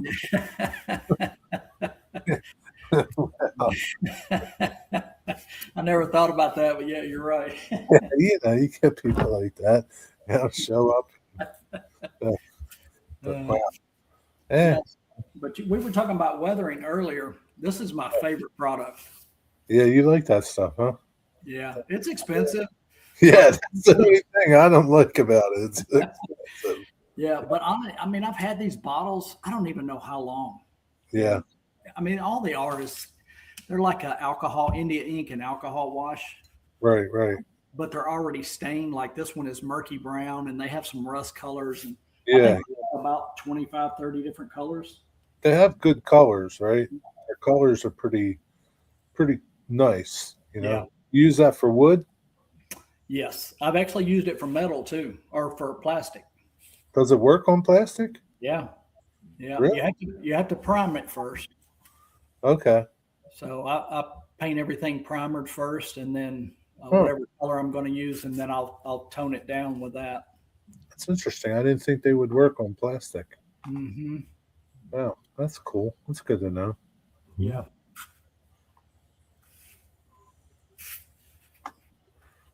Yeah, that stuff's nice. It's expensive though. That's It is. Yeah. I mean, and you can't have them all because it's just you'd spend Yeah, the time. So you just pick up the basics, and you know, that's what I did. I picked out like 5 different colors, and yeah, um, I mean, if they last you a few years, it's to me, it's kind of money well spent. yeah, yeah, and it's the same with everything in this hobby. Um, you go through some things, but some things are going to last you a long time. And it's just you're kind of better off buying something that's good than buying Yeah, something that's crappy you know it's going to work. Yeah. Yeah. because it's cheaper. You know? Yeah, the only thing I didn't skimp money on was like track and stuff like that because, if you skimp on stuff like that, your trains are not going to run good. Mm. Yeah, and you put all that work into it, and it's like you've put all you lay down your track, and then you detail the entire scene, and now you start running into track problems because Mhm. whatever reason you bought used track and it was crappy to begin with, or it's crappy track to begin with. I don't know. You got it on Timu or something.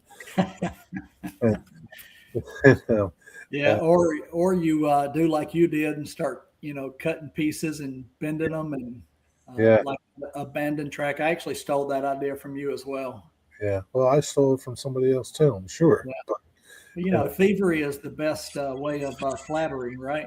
yeah, I mean, it's all good. We're all just doing stuff, and it's- yeah. I mean, think of all the people that have done with something from Boomer. A Boomer idea. Yeah, Tons of people. You know, yeah, it's and that's just to be expected. If you don't want people to steal it, don't put it on. exactly right. Don't put it on unless you want people. Yeah, because once it's on the internet, it's always there. Once it's out there, it's out there, man. And yeah, it's out there. Yeah. So be careful what you put out there. Yeah, Yeah. Especially, I mean, if you're doing something and it's your business, you might not want to share everything. You might not want to share how you did something just because yeah, it's your business, right? Mm. And it's your way, and it took you, my business used to be woodworking, so things that I've learned over my years, you know, I made a video on how I did something, and it was like, people started asking me, where did you get this? Where did you get that? And it was like, I made it, I made it, I made it, and it was like, Mm. I got to thinking, well, man, they're going to try to make them and sell them too, So I took the video down, it was like, you know, I'm willing to share things, but you know, to a point, you know, I don't want somebody to take something that I spent a long time developing and making and turning it into money for them, yeah, because yeah, then it would take away from me, right? Potentially, and somebody that's not doing it for a business full time is just like somebody cutting grass on the side versus a professional landscaper that's going to cut your grass for X amount of money versus a guy who's doing it on the side who's going to do it for $5. yeah, You're Mm. taking food from somebody's mouth, you know, and that's their job, that's their profession. Yeah, it's a livelihood, isn't it? It's their livelihood. They don't have another job like you do, not you, but, the side hustle person. I got nothing against side hustle people. It's like just be on that plane, right? Just don't dilute whatever you're doing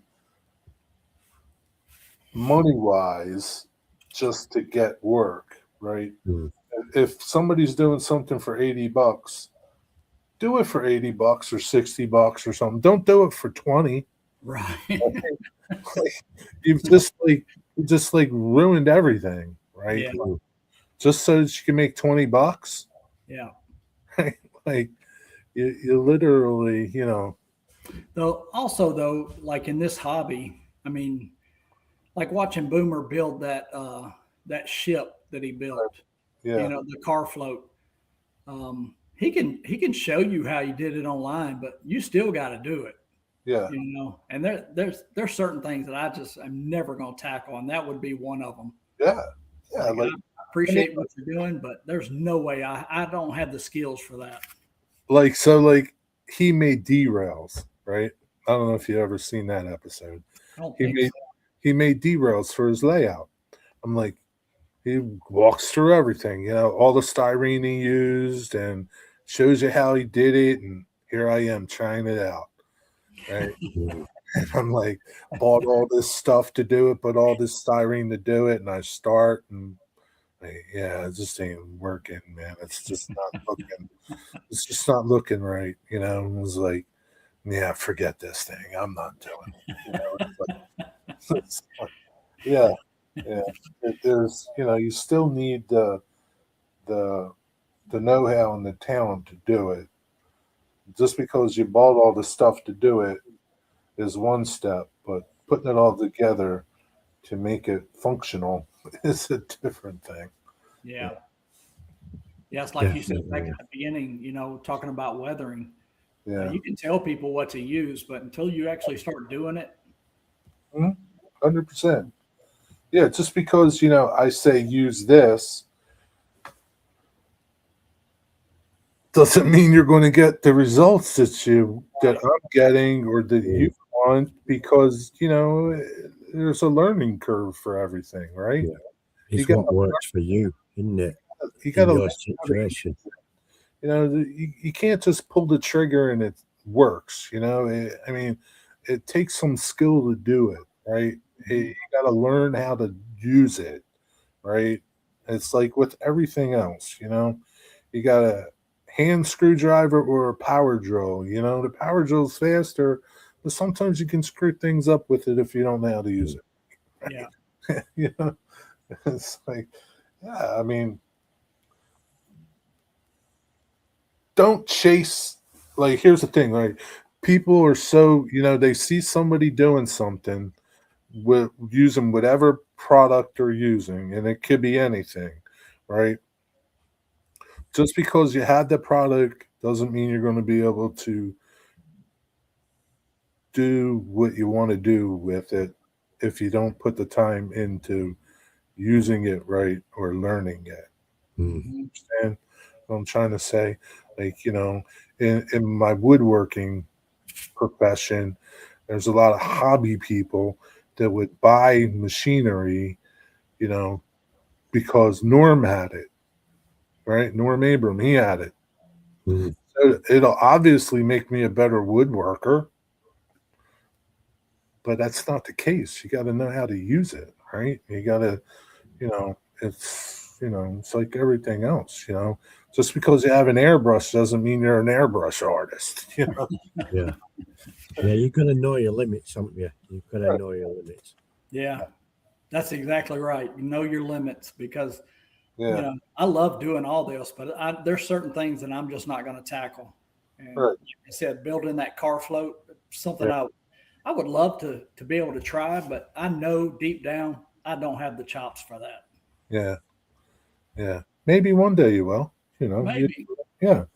And it's the same thing. It's like, yeah. I mean, you, and hopefully everything you do helps you build your skills a little bit better each time. And I always say, just try to improve what you did from the last time on Mm. no matter what you're doing, Yep. you know, 100%. everything. Just try to do it a little better the next time. Don't just settle for good enough.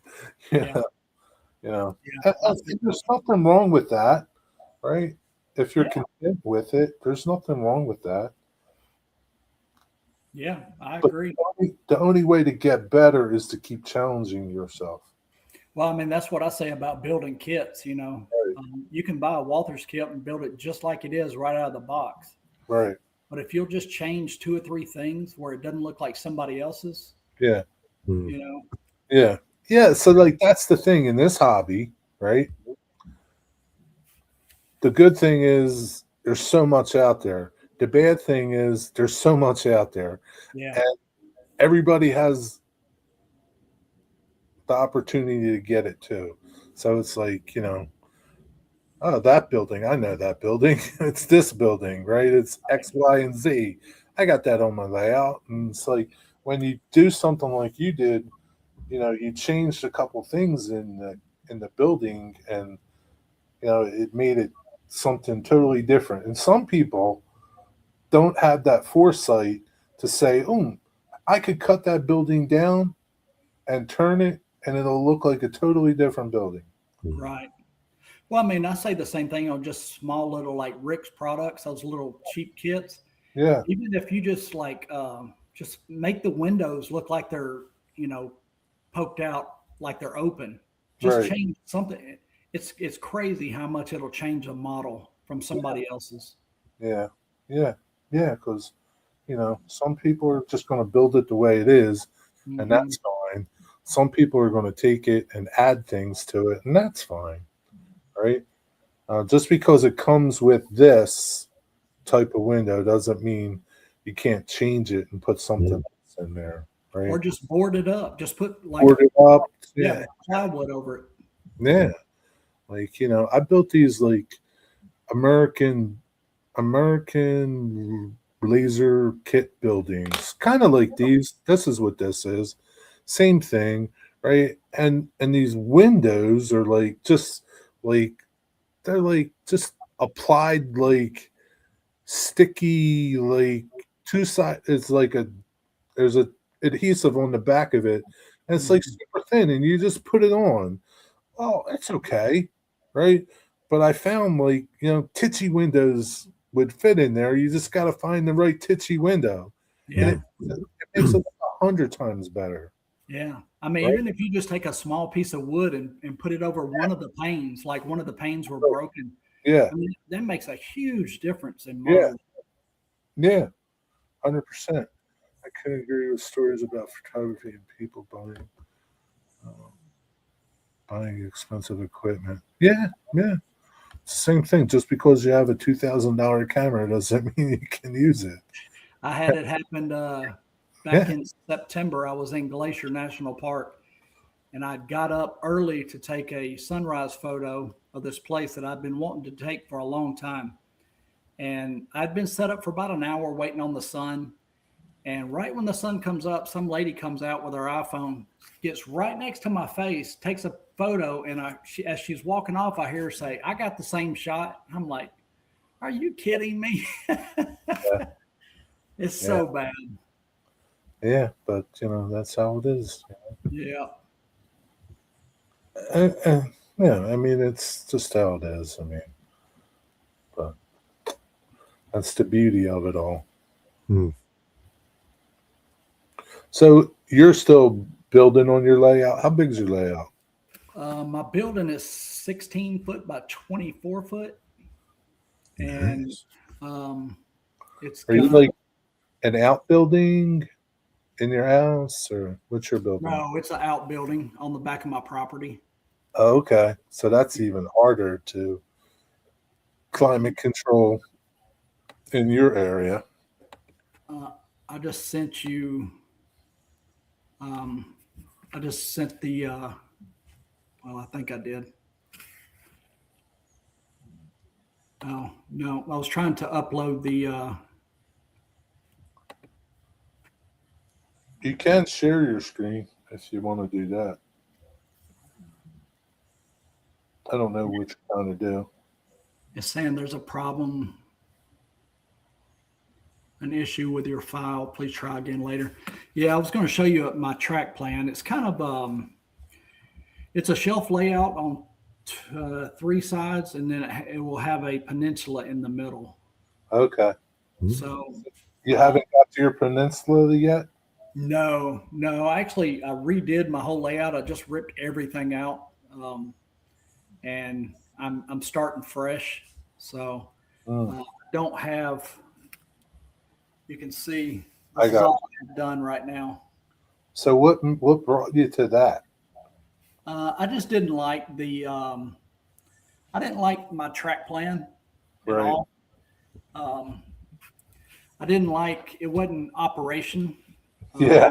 operational, That's funny you're talking about that because my track plan, it's not big, but my buddy John 2618, uh, he did my track plan and laid my track out here. So and it really if it was up to me, it would never work hmm because I don't know nothing about how the railroad really works Mm. and how you need runarounds to do things and you know you need room to move and you know if it was up to me I would just lay track down and I would be at that point that you were. It doesn't work, right? And like you're frustrated and now Yeah. your only alternative is to take it all out, right? Mm. Okay. So Yeah. this is pretty much what it looks like or will look like Right. done. So at the bottom, Livingston, that's the part that you're looking at here that I just showed. Right. Yeah. Right. I'm kind of standing where it says workbench and snowplow storage. Yeah, to the right. Yep.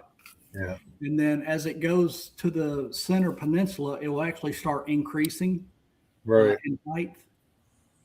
And then the whole peninsula will be snow. Okay. So it's basically taking loads over the mountain Oh, that's cool. up to Glacier. Okay, yeah, see Glacier, Montana, yeah. Yeah. So who did you come up with the track plan or did you have somebody help you with it? I came up with the track plan. I had a guy named Joe Mammy. He kind of laid it all out for me and made a little PDF for it. Right. So he made it kind of functional Yeah. so it Yeah. would kind of work for you. Yeah. And then the only thing I haven't showed is like not on the end of the peninsula, but back up against the wall. There's going to be a tunnel there to make that continuous running. If I just want to have trains just running around in a circle. Yeah, yeah. Yeah. So, Yeah, that's a cool plan. That's gonna be nice. See, like you got your yard up there where yeah. your benches and you got a couple yards along the way. Yeah, that'll be nice. And you'll be it'll be something that you can really operate on if Yeah. you want to, you know. Yeah, there's a couple of variations that I've made in here, but I haven't redone the track plan yet. Um, it Oh, you. like at the top, let's see, where it says engine facility down at the bottom right. At the bottom, like on, it's hard to see it on this little tiny screen. Yeah, Like right bottom, above the logo. where it says Glacier, Montana, up No, there, down at the bottom right corner. bottom right corner, like by your workbench. Yes. Okay. That's where it says staging yards. That's actually going to be Yeah. the engine terminal. What is it? That'll be the engine terminal. Oh, okay. And then where it says engine facility, that's actually the interchange with Montana Rail Link. Okay. So they'll actually bring loads into the yard, drop them off. Right. Oh, let me see if I can make it even bigger. Oh, maybe that way. Yeah, it's hard to read the print, like the small print. Yeah, I've got a better. That's okay. So This your interchange is basically in that bottom, very bottom. Those two tracks, Yep. bottom right corner. That's Yeah. what you're calling your interchange. Yeah, that's cool. Yeah.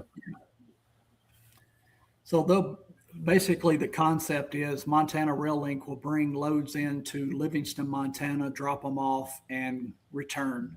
Right. And then my railroad, the Montana Northern, will switch out cars in Livingston. They'll build trains to take to Glacier, Right. and then climb the mountain, which is the peninsula, Right. and then drop them off in Glacier, and then interchange or switch out cars in Glacier. So what's that industry you have at the top of your mountain? That's a lumber mill. So Oh. basically, that's where they cut trees, Yeah. and they'll have like log cars there to load them onto log cars. Right. And then all my industries are kind of tied into one another. So there's a logging wood chip facility. Cool. Yeah. They'll make lumber, and then the lumber will go to Livingston Furniture. Yeah. Yeah, that's cool because like you're piggybacking off of everything, right? You're Yep. piggybacking off of that one industry, and Yep. it gives you a chance to have multiple types of cars Yep. on your layout, right? Yep. Because you have so many different industries that feed off of that one industry. Right. Most of my industry revolves around lumber and Right. logging. Yeah, that's Um, cool. Yeah. Yeah, a lot of people try to have all these different industries on their layout, which is fine too. But like if you take one industry like you did, you can piggyback off of that with many subsidiaries, Mm.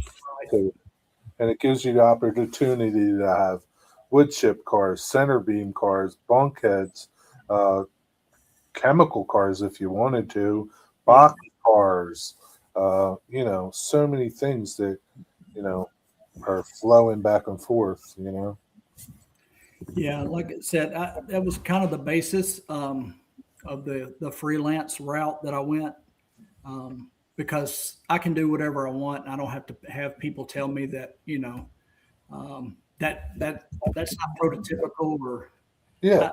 I've been down that road before, and I'm like, nah, I'm not doing it now. I want to do it how I want to do it. So, Yeah. Oh, yeah. It's all about you. It's not about pleasing everybody else. Yeah, you're exactly right, Dave. I mean, you got to, Boomer is just basically cutting, gluing, but it's the experience that he has. And the only way to get experience is to do it. Doing it, yeah. Yeah. What's up, Chris? Joe Mammy. Is that really his name? yep. Joe Yeah. Mammy. He lives up in the Northeast somewhere, Connecticut or something like that. Okay. Yeah, well, he did a good job on it. Looks good. It's going to be nice layout. If I ever get it done. Well, you'll get it done. I mean, so your original layout, how long did it take you to get to the point that you were with that? What do you mean? Like you built your original layout. It took you 1 year, 10 years, 2 years, 2 years. Before I realized I hated it. Right. Yeah. Yeah. Yeah. So that's kind of why I went the freelance route. It's basically, just creating a story, telling your story, Yeah. and trying to make it as believable as possible. How far did you get with that? Were you like doing landscaping and things like that? Oh yeah, yeah, Yeah. So like you got all that experience now, right, of doing that you can put into this new one and make it even better than your last one. that's Right. exactly right. Yeah. That's and it's hard to tear things down. Like, Yeah, like I'm part of Back on Track, and Claude tore down his layout, and his layout was really beautiful. I mean, it was hard to tear it down. And I understand because he put so much effort into it. This is kind of be like you, Digger, tearing down your old layout. You put so much into it, and it's just hard. It's hard to like tear it down and start over. mine was really easy to tear down. Because it was so bad operationally. Right. So I was super happy to start all over. The part that killed me was going to Yankee Dabbler and putting all the switches and track in and looking at my cart price. And I was like, oh my God, Yeah. I can't keep doing this. Yeah. Were you able to salvage things from your old layout? Some, yeah. Some, not everything. Yeah, but once you paint it and ballast it, and Yeah, it's hard. it's hard. It's hard to reuse it, And if the switches don't work good, I didn't want to have issues. So Yeah. Yeah, it's the last thing you want is issues, man. yeah, When I told you're somebody not too long ago. I said my biggest fear is my wife. After I die, she comes down here and sells everything for what I told her I paid for it. yeah, yeah, yeah. That's the bad part. Yeah. But I mean, it's an honest hobby. It's like, it's a fun hobby. Oh, my wife loves it. Actually, Yeah, she's a big supporter, and she's like, you could be doing this, or you could be out drinking with friends and doing drugs, and yeah, yeah. It could be. She knows where you're at, and yeah, it's not. You know, yeah, you spend some money, and one thing or the other. At least you know, you could be drinking and just keying your money away, where you could go down there and look at your money all the time. Yeah, it's a Hey, honestly, productive way to spend your money, isn't it? Yeah, I don't know one hobby that's cheap. no, not really. I mean, if you get into any hobby, there's the base stuff that you can, get pretty cheap. But if you want to get the good stuff, you got to spend the money. So, Yeah, I mean, it's pretty. Yeah, it's hard. I mean, you know, yeah, I don't know. I Yeah, mean, I played golf for 25, 30 years. yeah, I that's was playing I was playing twice a week. I mean, I had a set of $2,000 clubs, and you're buying, $60 worth of golf balls, and then you got to pay, $60 to play golf. yeah. You got to pay $60 or $50 or $100 Yeah, each time you want to go play. Yeah, Mm. you says he collects leaves. It's free. Yeah, you can collect dirt and free. stuff like that. Yeah, Now, you can come to my house in the fall, and you can do it all the freeness you want. yeah. Yeah, But there's a lot. There's a lot you can get there for free, isn't there? yeah, yeah. It's like everything. It's a good hobby. That'll keep you busy for a while. Your new layout. And, Yeah, it'll, I'm excited. Like I yeah, said, just coming down here and putting that Walters kit together, yeah, it's definitely a stress reliever. yeah. So is that where you've been getting stuff, Yankee Dabbler? Yeah, that's my favorite hobby shop. To me, they've got the best prices. Yeah, usually. Yeah, yeah, Sometimes they're a little delayed in shipping. yeah. It's a bad thing, man. So Yankee Dabbler for me is 10 minutes away. Really, Yeah, yeah, I'm jealous. yeah. So and in all fairness, I'm going to say they're very busy. There's Yeah, not many people that work there. That's why and they may not have what you ordered, and it's got to come in. And yeah, there's a lot of reasons to it. Everybody thinks, because I'll go over there and like the phone, jing, where's my stuff? I ordered it 2 weeks ago. It's like literally like I've walked in there and there's orders all over the store. Like it's a tiny store. It's a small place. It's not big. where Right? is it? I don't even know. It's in Belmar, New Jersey. Is that where you're at, New Jersey? Yeah, I'm in New Jersey. Yeah, yeah. So it's like I mean, Is that north or south? south, south. Okay, because Just my wife has relatives in Franklin Lakes, New Jersey. I don't know where that is, but it's It's basically like 20 minutes from Philadelphia over okay. the bridge. Into New Jersey. It's not. It's a tiny little town, but the store's small. The actual store is small. The warehouse is bigger, but like you walk around the store and literally there are orders piled up on like their layout that they got. It's like they're everywhere. The counter, and then there's probably if you go there are probably 20, 30, 40 boxes sitting by the door for you or for the postal service to pick up. Wow. They are so busy. It is incredible.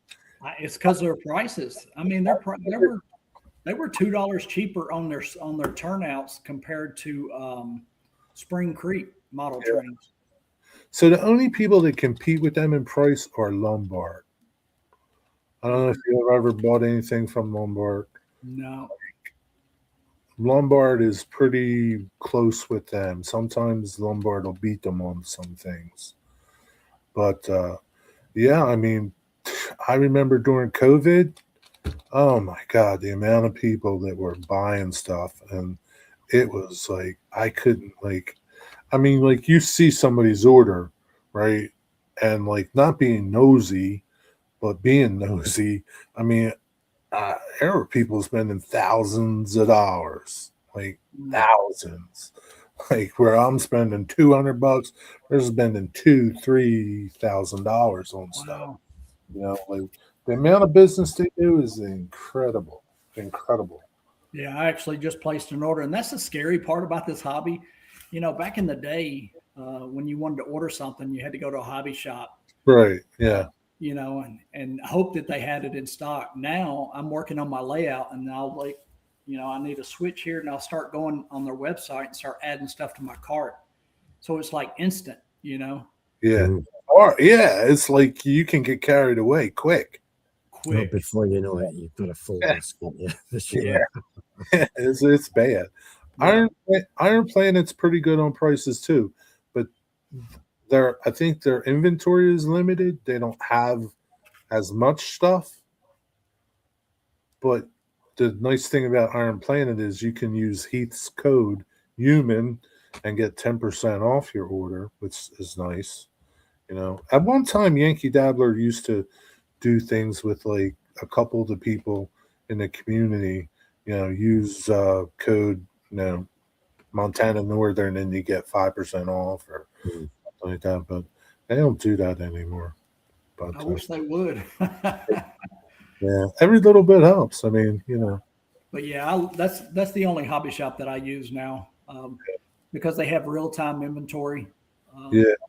Sometimes that's not right, but that's true. Yeah. yeah, because I'd be like, I'll go like what I do is I go on their website, take a screenshot of what it is, and go over there and have them pick it.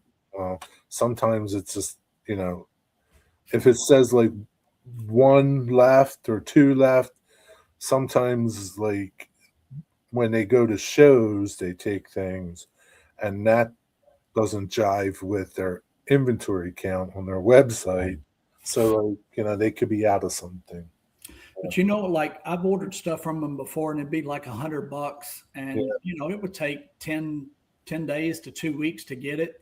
No Right. big deal. I'm never in that big of a hurry because I got so many projects going on. Yeah.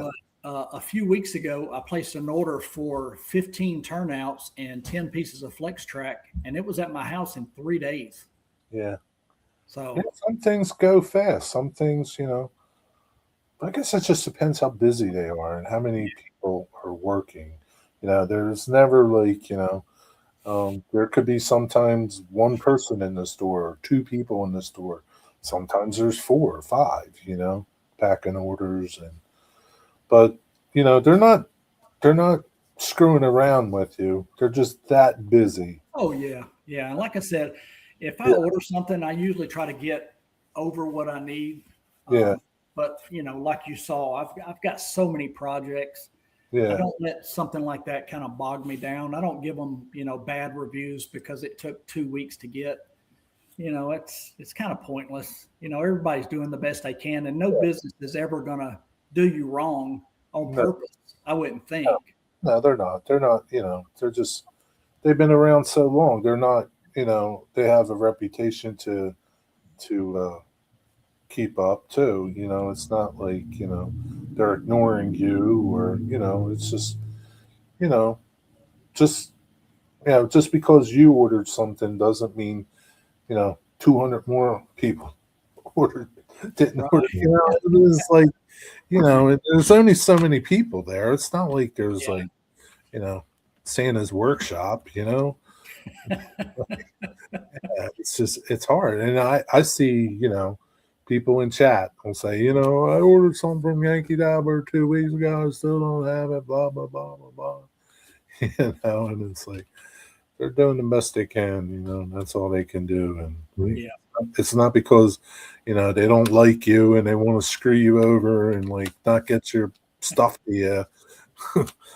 It's just, it's Yeah, how it you is. can't take it personal.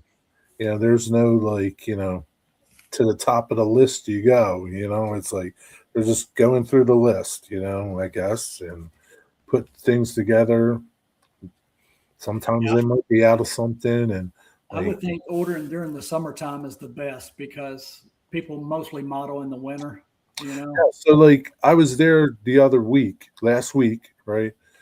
And I have never seen it so uncluttered ever.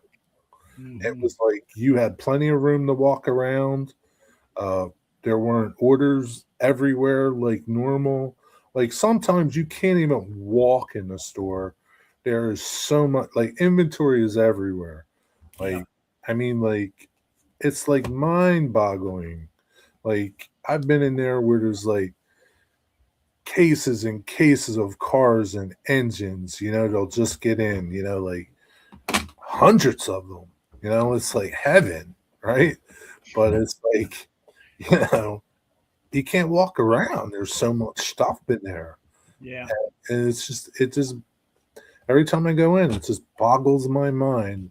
They say the hobby's dying, but man, the hobby ain't dying because No, that place is thriving. no. I've been hearing the hobby's dying for, 10, 15 years. It's not dying. Yeah. Not There's at no all. way. It's like, it's like McDonald's, 10 million served or 10 billion served. So, it's like they do a lot of business there. Yeah. They do a lot of business. And then they're going to shows too. So when they're going to shows, they're bringing people with them. And there's only a couple people to pack your orders. So it's a lot to it. And retail, the store, there's a lot of people that probably go and pick their orders up locally, you know, and yeah, I'm pretty lucky. I have quite a few train stores close by, and they're all good to deal with. They're all, yeah, they're good. Do you not have any local? No. Yeah, They're all gone, yeah, which is shocking because between Davidson County, which is Nashville, and then the 6 or 7 surrounding counties, I think there's right at 3 million people right. and no hobby shops. We Wow. had one in Chattanooga, which is an hour and a half away, and they ended up, I don't know what happened. They closed or moved back to Atlanta. So, yeah, we don't have anything. Wow, that's crazy that you don't even have one. Not No. even I'm going one. to tap out, chaps. It's got really late and everyone's in bed and asleep Yeah, I do now. too. My wife just texted and said dinner's ready. All right, fellas, thanks for hanging out. 20 Yep. to 1 here. Appreciate the invite. Yeah, no problem. Glad you came Been on. really Yeah, interesting. absolutely. Anytime. Yep. Good night. See See you you, guys. fellas. Yep. See you, Digger. Take care, Jerry. Thanks for having me. Yep. Bye for now. You got to click that button, Digger. Yeah. If you visit Lombard and have bought online, you let them know and they waive the tax. Really? Digger, you having a problem? No, I was just reading that. Okay. All I'm right. going. I'm going. See you later. All right. Good night. That's pretty good. Yeah, Lombard looks pretty good. I like Lombard. Lombard, again, I got Yankee Dabbler right here, but I got to pay shipping for Lombard, and sometimes that's not cheap, right? But if I get enough stuff, it's not bad, you know. Like I bought. What did I buy from Lombard? That like no, I bought some cars from them, and like nobody had them as cheap as they did. And a lot of like for a while there, I don't know if they still do. A lot of the dealers were complaining about Lombard. Like Lombard was selling stuff for like I don't know. I forget what they were calling it, what they called it. These dealer guys, and they kind of didn't like Lombard because they were selling things so cheap, like cheaper than they were. and where like the manufacturer suggests a price, not manufacturer suggests a retail price, but I forget what they called it. And but yeah, Lombard was selling stuff cheaper. And I'm like, hey, good for me. I don't care. You don't have to like them. I need to like them, right? So they were just, I would get cars that were like $40 cars for like 1999 or something. It was like they were great deals. And that's what I would use Lombard for. Things like that. I would buy, deals that they had closeouts or sale things that they would have posted or something. And yeah, but they seem like nice people. And I always got, if I ordered, it would take 7 days, 6 days, all the time. They were like, boom. If I ordered tonight, I would have it Thursday or something. They were fast shipping. And, at the time, everybody was complaining about how slow Yankee Dabbler was to ship stuff. Well, for me, it didn't matter because I could just go over and pick things up. But, yeah. So I've only ordered on, and at that point, like when I had never ordered anything online because I didn't have a reason to, because Yankee Dabbler was so close, right? But when I started, expanding, and this is all HO stuff, no N scale stuff. When I got into HO, then I was looking more for certain cars and things like that. And sometimes Yankee Dabbler wouldn't have it, or they'd have it and it would be $40, where Lombard was $19.99. And so I've only ordered from like Midwest. I think that is Midwest Trains. From them, I ordered once. They came out pretty good. They were the cheapest of everybody for something that I just got from them. That locomotive that I just got, nobody had it that cheap. But I pre-ordered it, and never pre-ordered before, and that worked out. But yeah, Lombard's good. I like Lombard. They have a nice selection. Not a ton of things, not, it's kind of like, you're not going to Lombard to look for Conrail stuff, right? And you're kind of not going to Yankee Dabbler to look for, I don't know, Southern Pacific stuff, because you're probably not going to find a lot of it there. It's all regional based, sort of, you know. But yeah, there's tons of hobby shops. Iron Planet's pretty good for stuff. I mean, that's the thing, right? Look around, right? If you see something, get a couple places that look at a couple places and compare prices.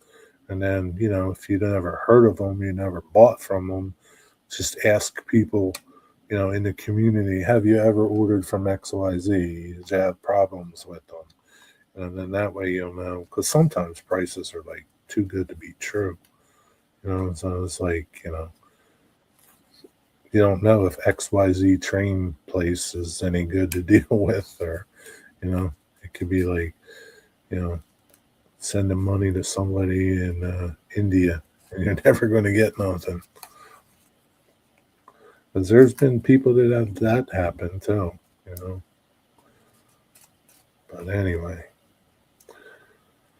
yeah, no back on track today. It was kind of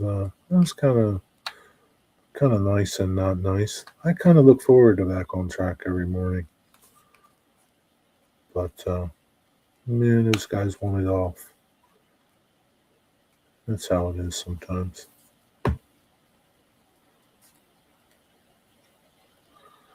Anyway, 2 hours. Anybody's got anything to say? If not, I'm going to wrap it up.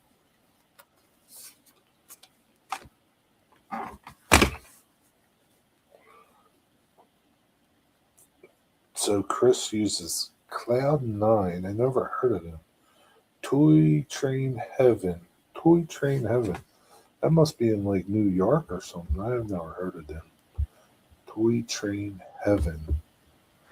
It must be a local store. Is it local or you ship? Toy Train Heaven. Toy Train Heaven. Over 40 years in service. Toy Train Heaven. Montoursville, Pennsylvania. Huh?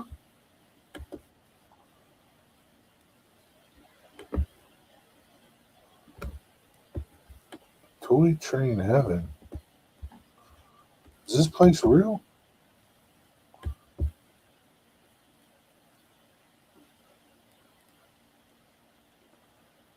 An English model railroad supplies.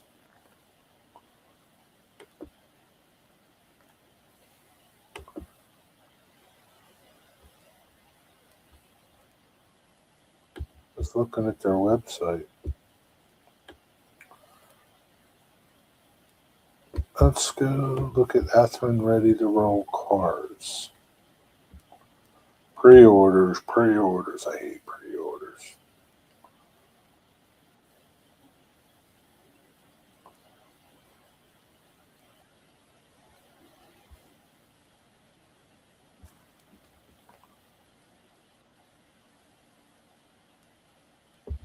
Wow. I never heard of them before. Montoursville. I think that's out like towards Pittsburgh.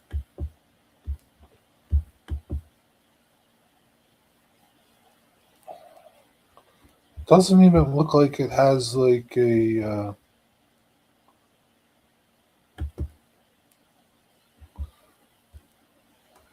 storefront. It just looks like a big warehouse. So maybe like you can't go there? I don't know. Like a retail type of a thing.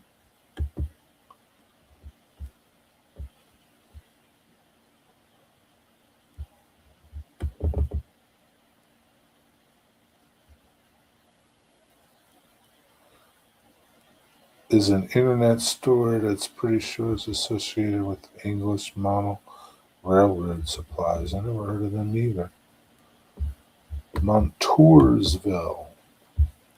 So it doesn't matter. I don't think I could go there if I wanted to go there and walk around. It's 3 hours away. It's way up there by Williamsport. Williamsport, Pennsylvania. Huh. That's interesting, though. Yeah, they don't really have a store, it looks like, Chris. Looks like you got to do everything online. It looks like a big warehouse. But how did you find them? How did you find them? Like you said you've been dealing with them for 9 years? I missed not having the show this morning. I think it should have aired without the lazy people. How could it, though? We couldn't. Like, I don't have control of that channel. I can't just go on and do a show on that channel. Maybe have a B team or a JV team. Yeah, but again, I don't have access to go onto the channel and do anything, Like I can't create a stream or anything. Only Dennis and Claude can. I don't have those powers, which is fine with me. I don't really want them. Maybe we should make a B team channel, though, Dave. You want to be part of the B team, Dave? I went by there when I would go to Grizzly Tools. Oh, okay. Yeah, because Grizzly's up that way, right? Huh. You think they're owned by Bowser? I don't know. Huh. So you just found them like on a whim then. It's not like somebody said, Hey, go try Toy Train Evan. You just stumbled upon them, huh? Wish the weather was better for rail fanning. Well, Ralph, you can't always have nice sunny weather. The trains run no matter what. You're out, you can go out there. You just might need an umbrella. This trains still run when the weather's crappy or not. You just need an umbrella. It's all good.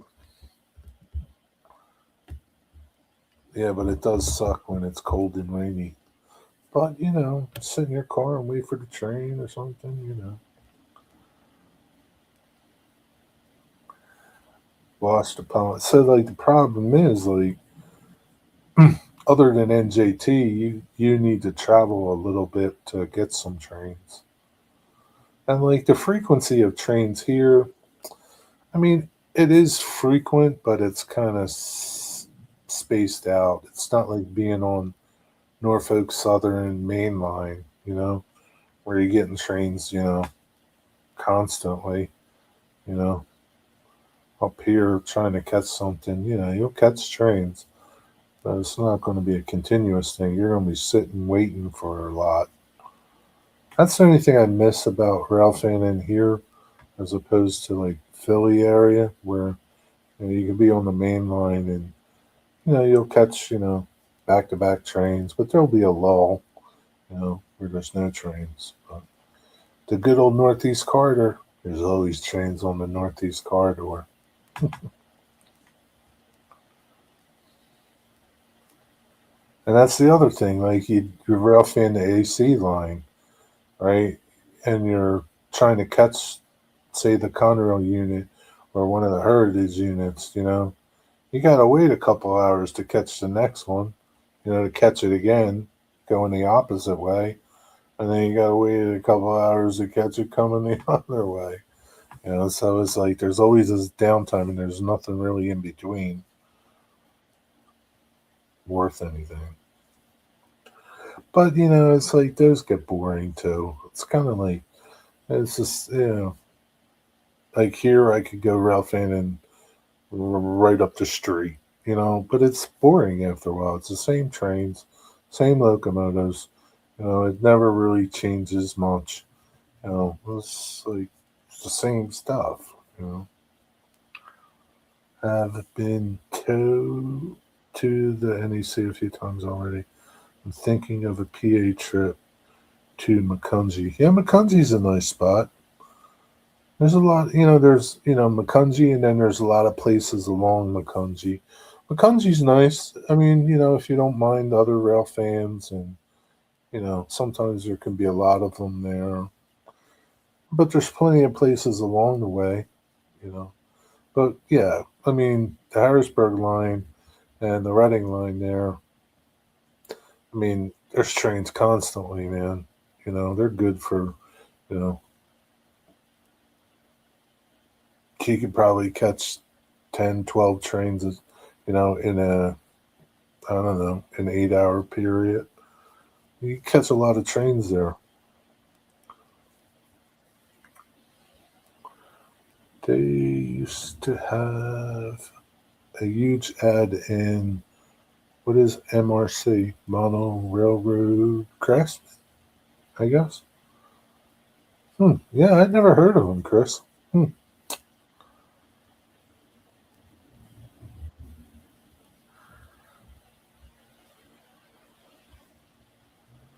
But they've been in business for 40 years, so that tells you something.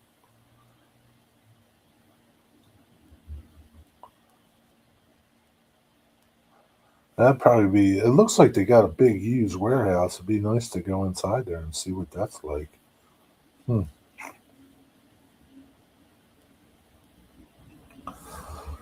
Yeah, I don't know, Dave. Maybe you could be on the B team, Dave. The B team could be you and Mark. That would be fun. The B team, the minor leaguers.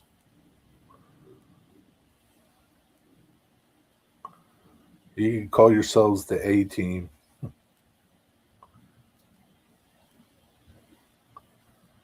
You can play the theme from the A team too.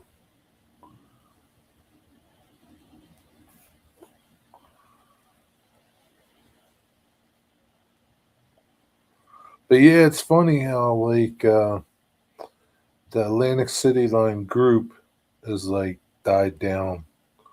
Like man, there were so many people posting on there during the Conrail unit being up here, people wanting to join the group. And that's what it does. It goes in spurts. You know, the next heritage unit that comes back, it'll be really active again. People will be, wanting to join the group, looking for the train, posting video, posting photos. That's how it is there. The Atlantic City Line. I mean, the Atlantic City Line is what it is. It's a pretty cool line. There's a lot of history to it. But yeah, it's the same stuff. Same engines, just like, you know, same cars.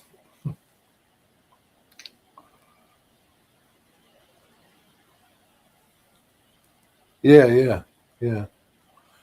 They have mail order sale every Friday. Are their sales pretty good? I don't need that, Chris. I don't need another place to buy trains. Yeah, I don't really. That's the last thing I need.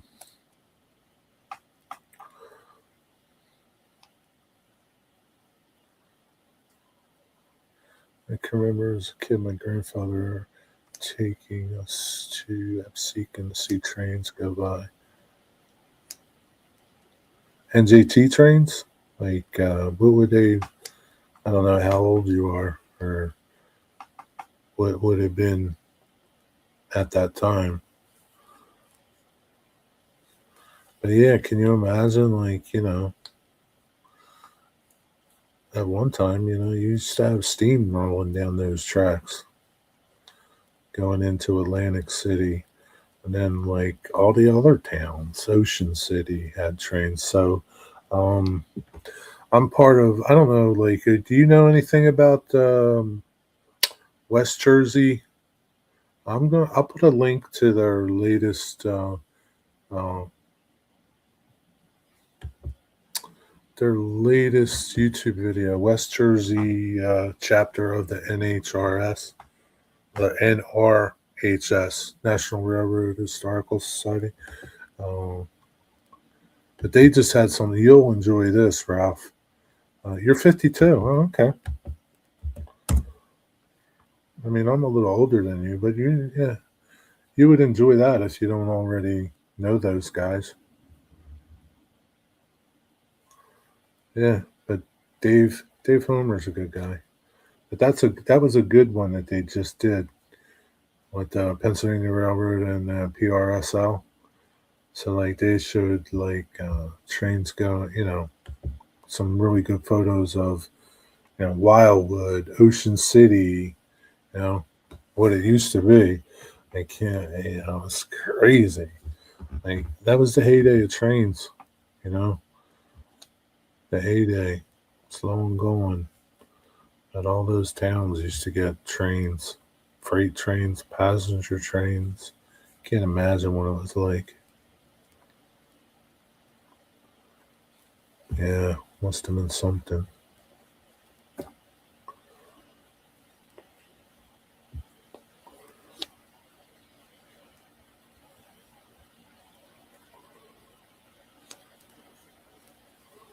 So that was probably 40 years ago, probably. Yeah, I guess it would have been 40 years. What would that be? Like 80s? Maybe the 80s.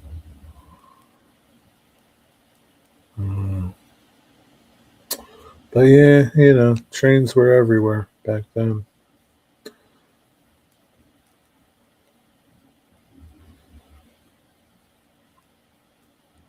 Yeah, those guys are dedicated. Man, those guys are dedicated.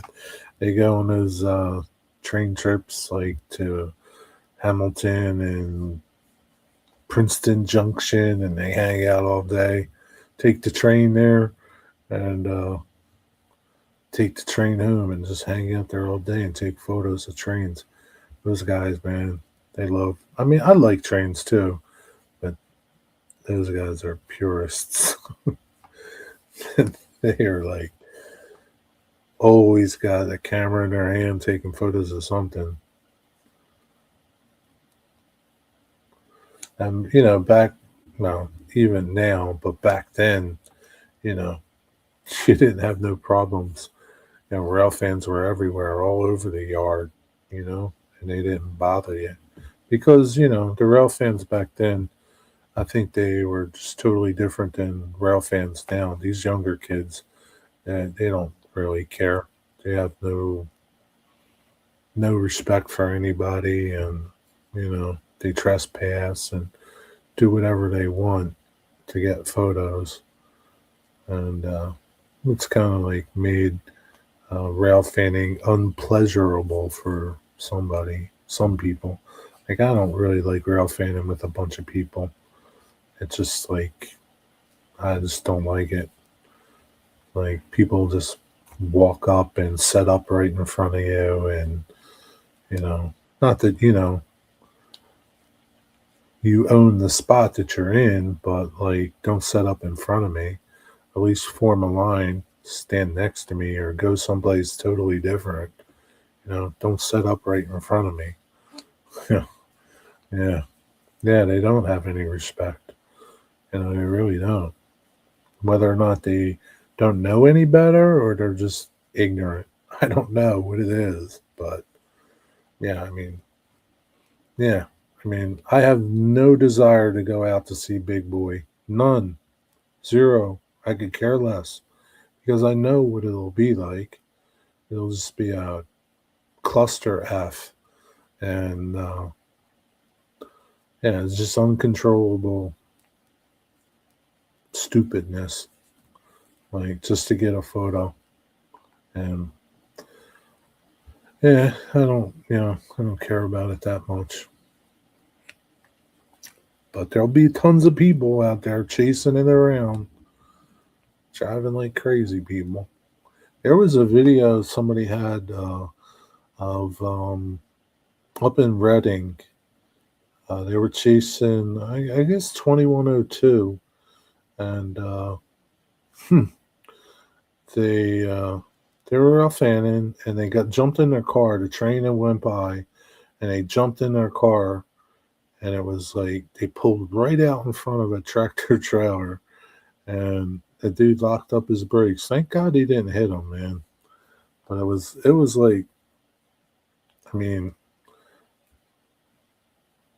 that dude deserved to get hit. Really, I hate to say it, but what he did was like he just pulled out blindly right out in front, and yeah, he's lucky that truck stopped. If that truck was probably empty. If it was loaded, there's no way that truck would have stopped. Yeah, no way. But that's the ignorance of people. That's the ignorance of rail fanners. I hate to say it. That's the ignorance.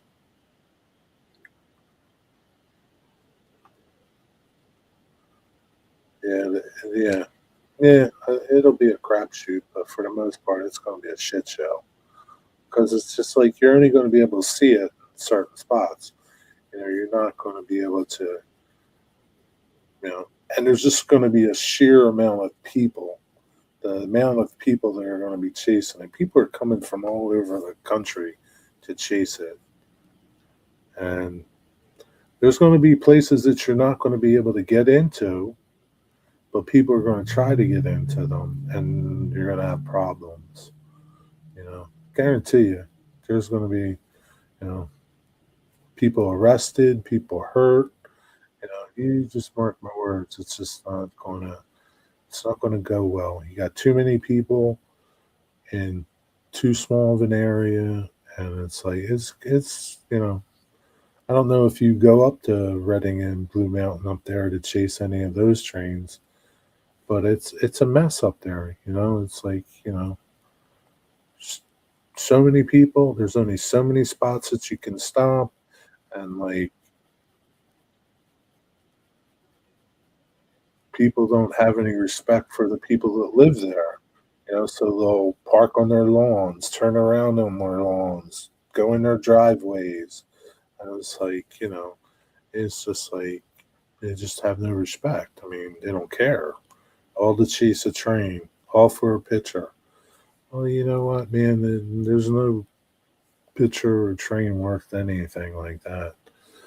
I was rail fanning when an 80-year-old lady in a wheelchair parked in front of my camera. I was taking ground level photos. I asked her if she could move, but she pretended to have bad hearing. Okay. Those damn people, Jimmy.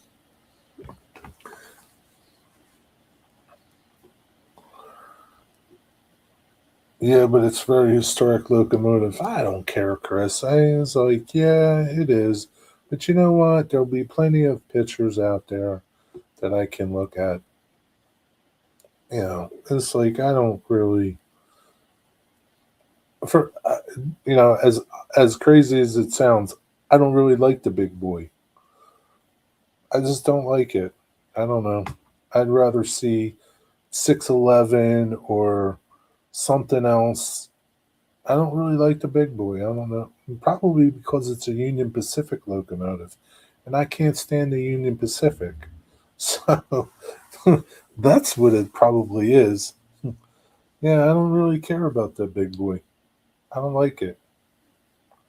I mean, I I am in awe of it. It's a pretty awesome piece of machinery. Don't get me wrong, but it's like I don't know. It just doesn't do anything for me.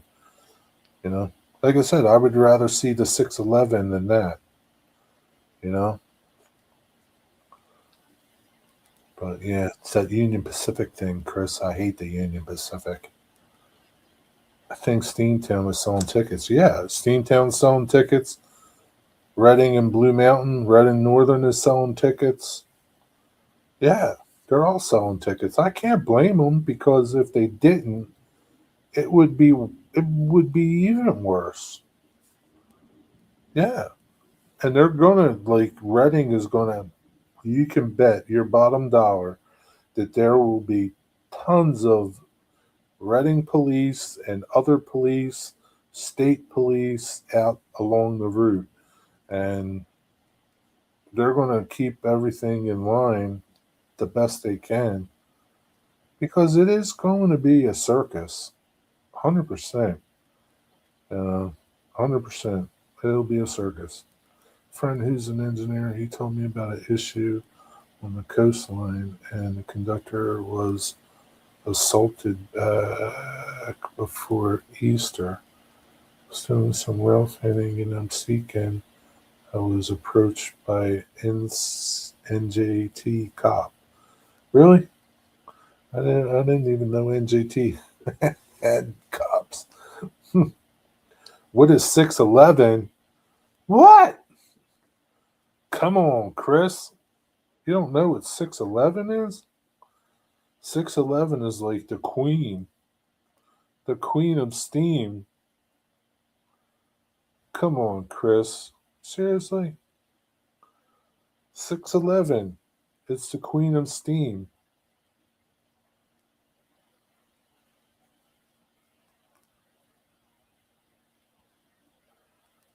Yeah, I mean, if you're out rail fanning, you got to respect the railroad's property, right? They don't want you to get hurt.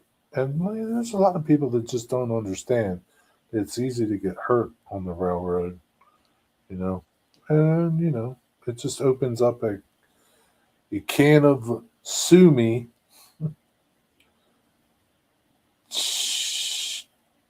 Challenger, you mean? Charger? Challenger? No, 611. It's gosh, come on, Chris.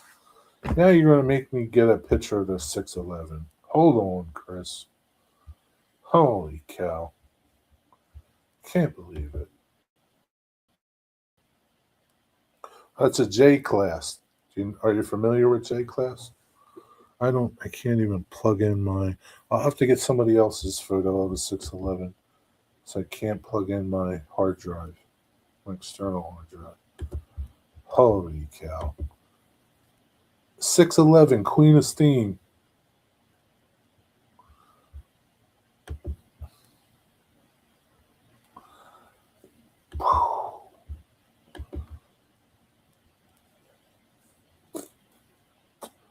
Man, oh man, Chris. Come on, Facebook.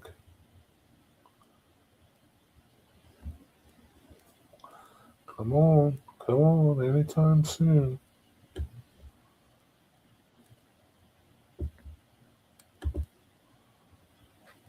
Okay. Okay. Okay. Okay. Okay. Okay.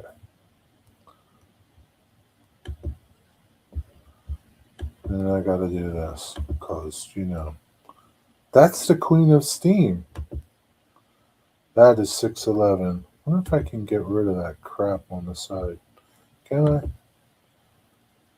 Somewhat. That's the Queen of Steam. 611. It was at Strasbourg a couple of years ago. I'd rather chase that than no, man. I'm starting to doubt your aficionado part.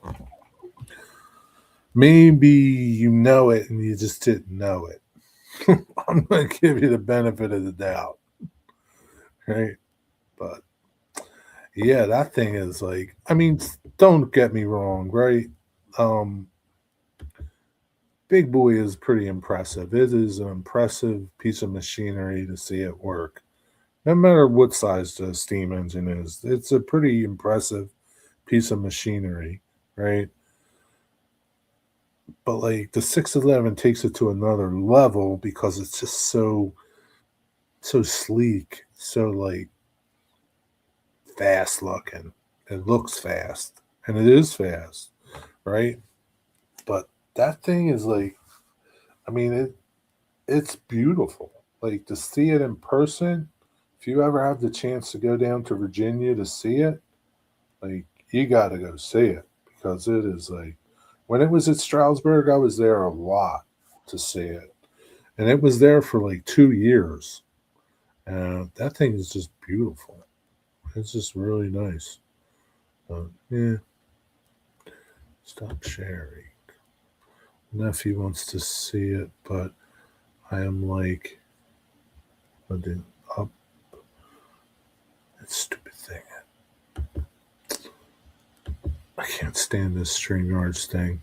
It chops off some of your comments, so I can't. I should just highlight them, and I can read it. Who wants to see the big boy? Who wants to see 611?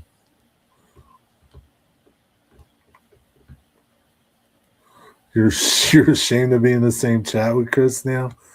I don't know. I don't know if he's such an aficionado anymore. That's all right, Chris. We'll let it go. Now you can call yourself an aficionado. The big boy. Yeah. Yeah, I mean, like I said, I'm not going to go out of my way to see it. I'm not going to chase it to see it. If I'm somewhere that happens to go by, great. I don't know. I don't know where that would be. I don't even know where I could go to, like,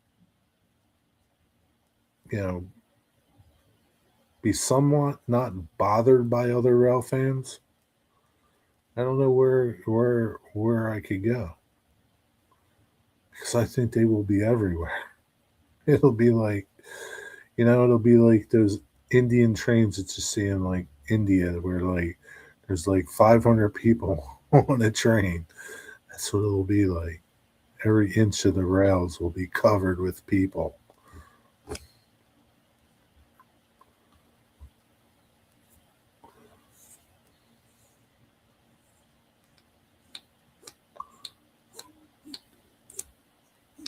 What he's sending me a video of.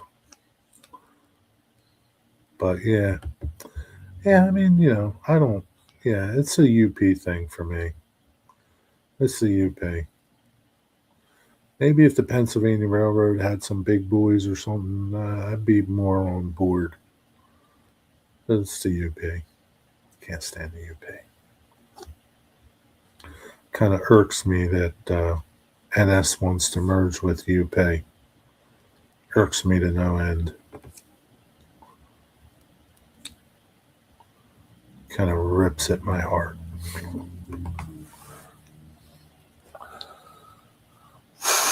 Hoping it's an apology video. You don't need to apologize. Anyway, that's about it, man. I've 3 hours. I'm done. It's 8:18. All right, folks. Thanks for hanging out. Ralph, it's good to see you. I hope to see you out there, Ralph, hanging somewhere. Good night, everybody. I'll see you maybe tomorrow. You never know. Have a good night. An apology video, huh? No problem. Take care. Have a good night, everybody. Have a good rest of your weekend if you I don't see you.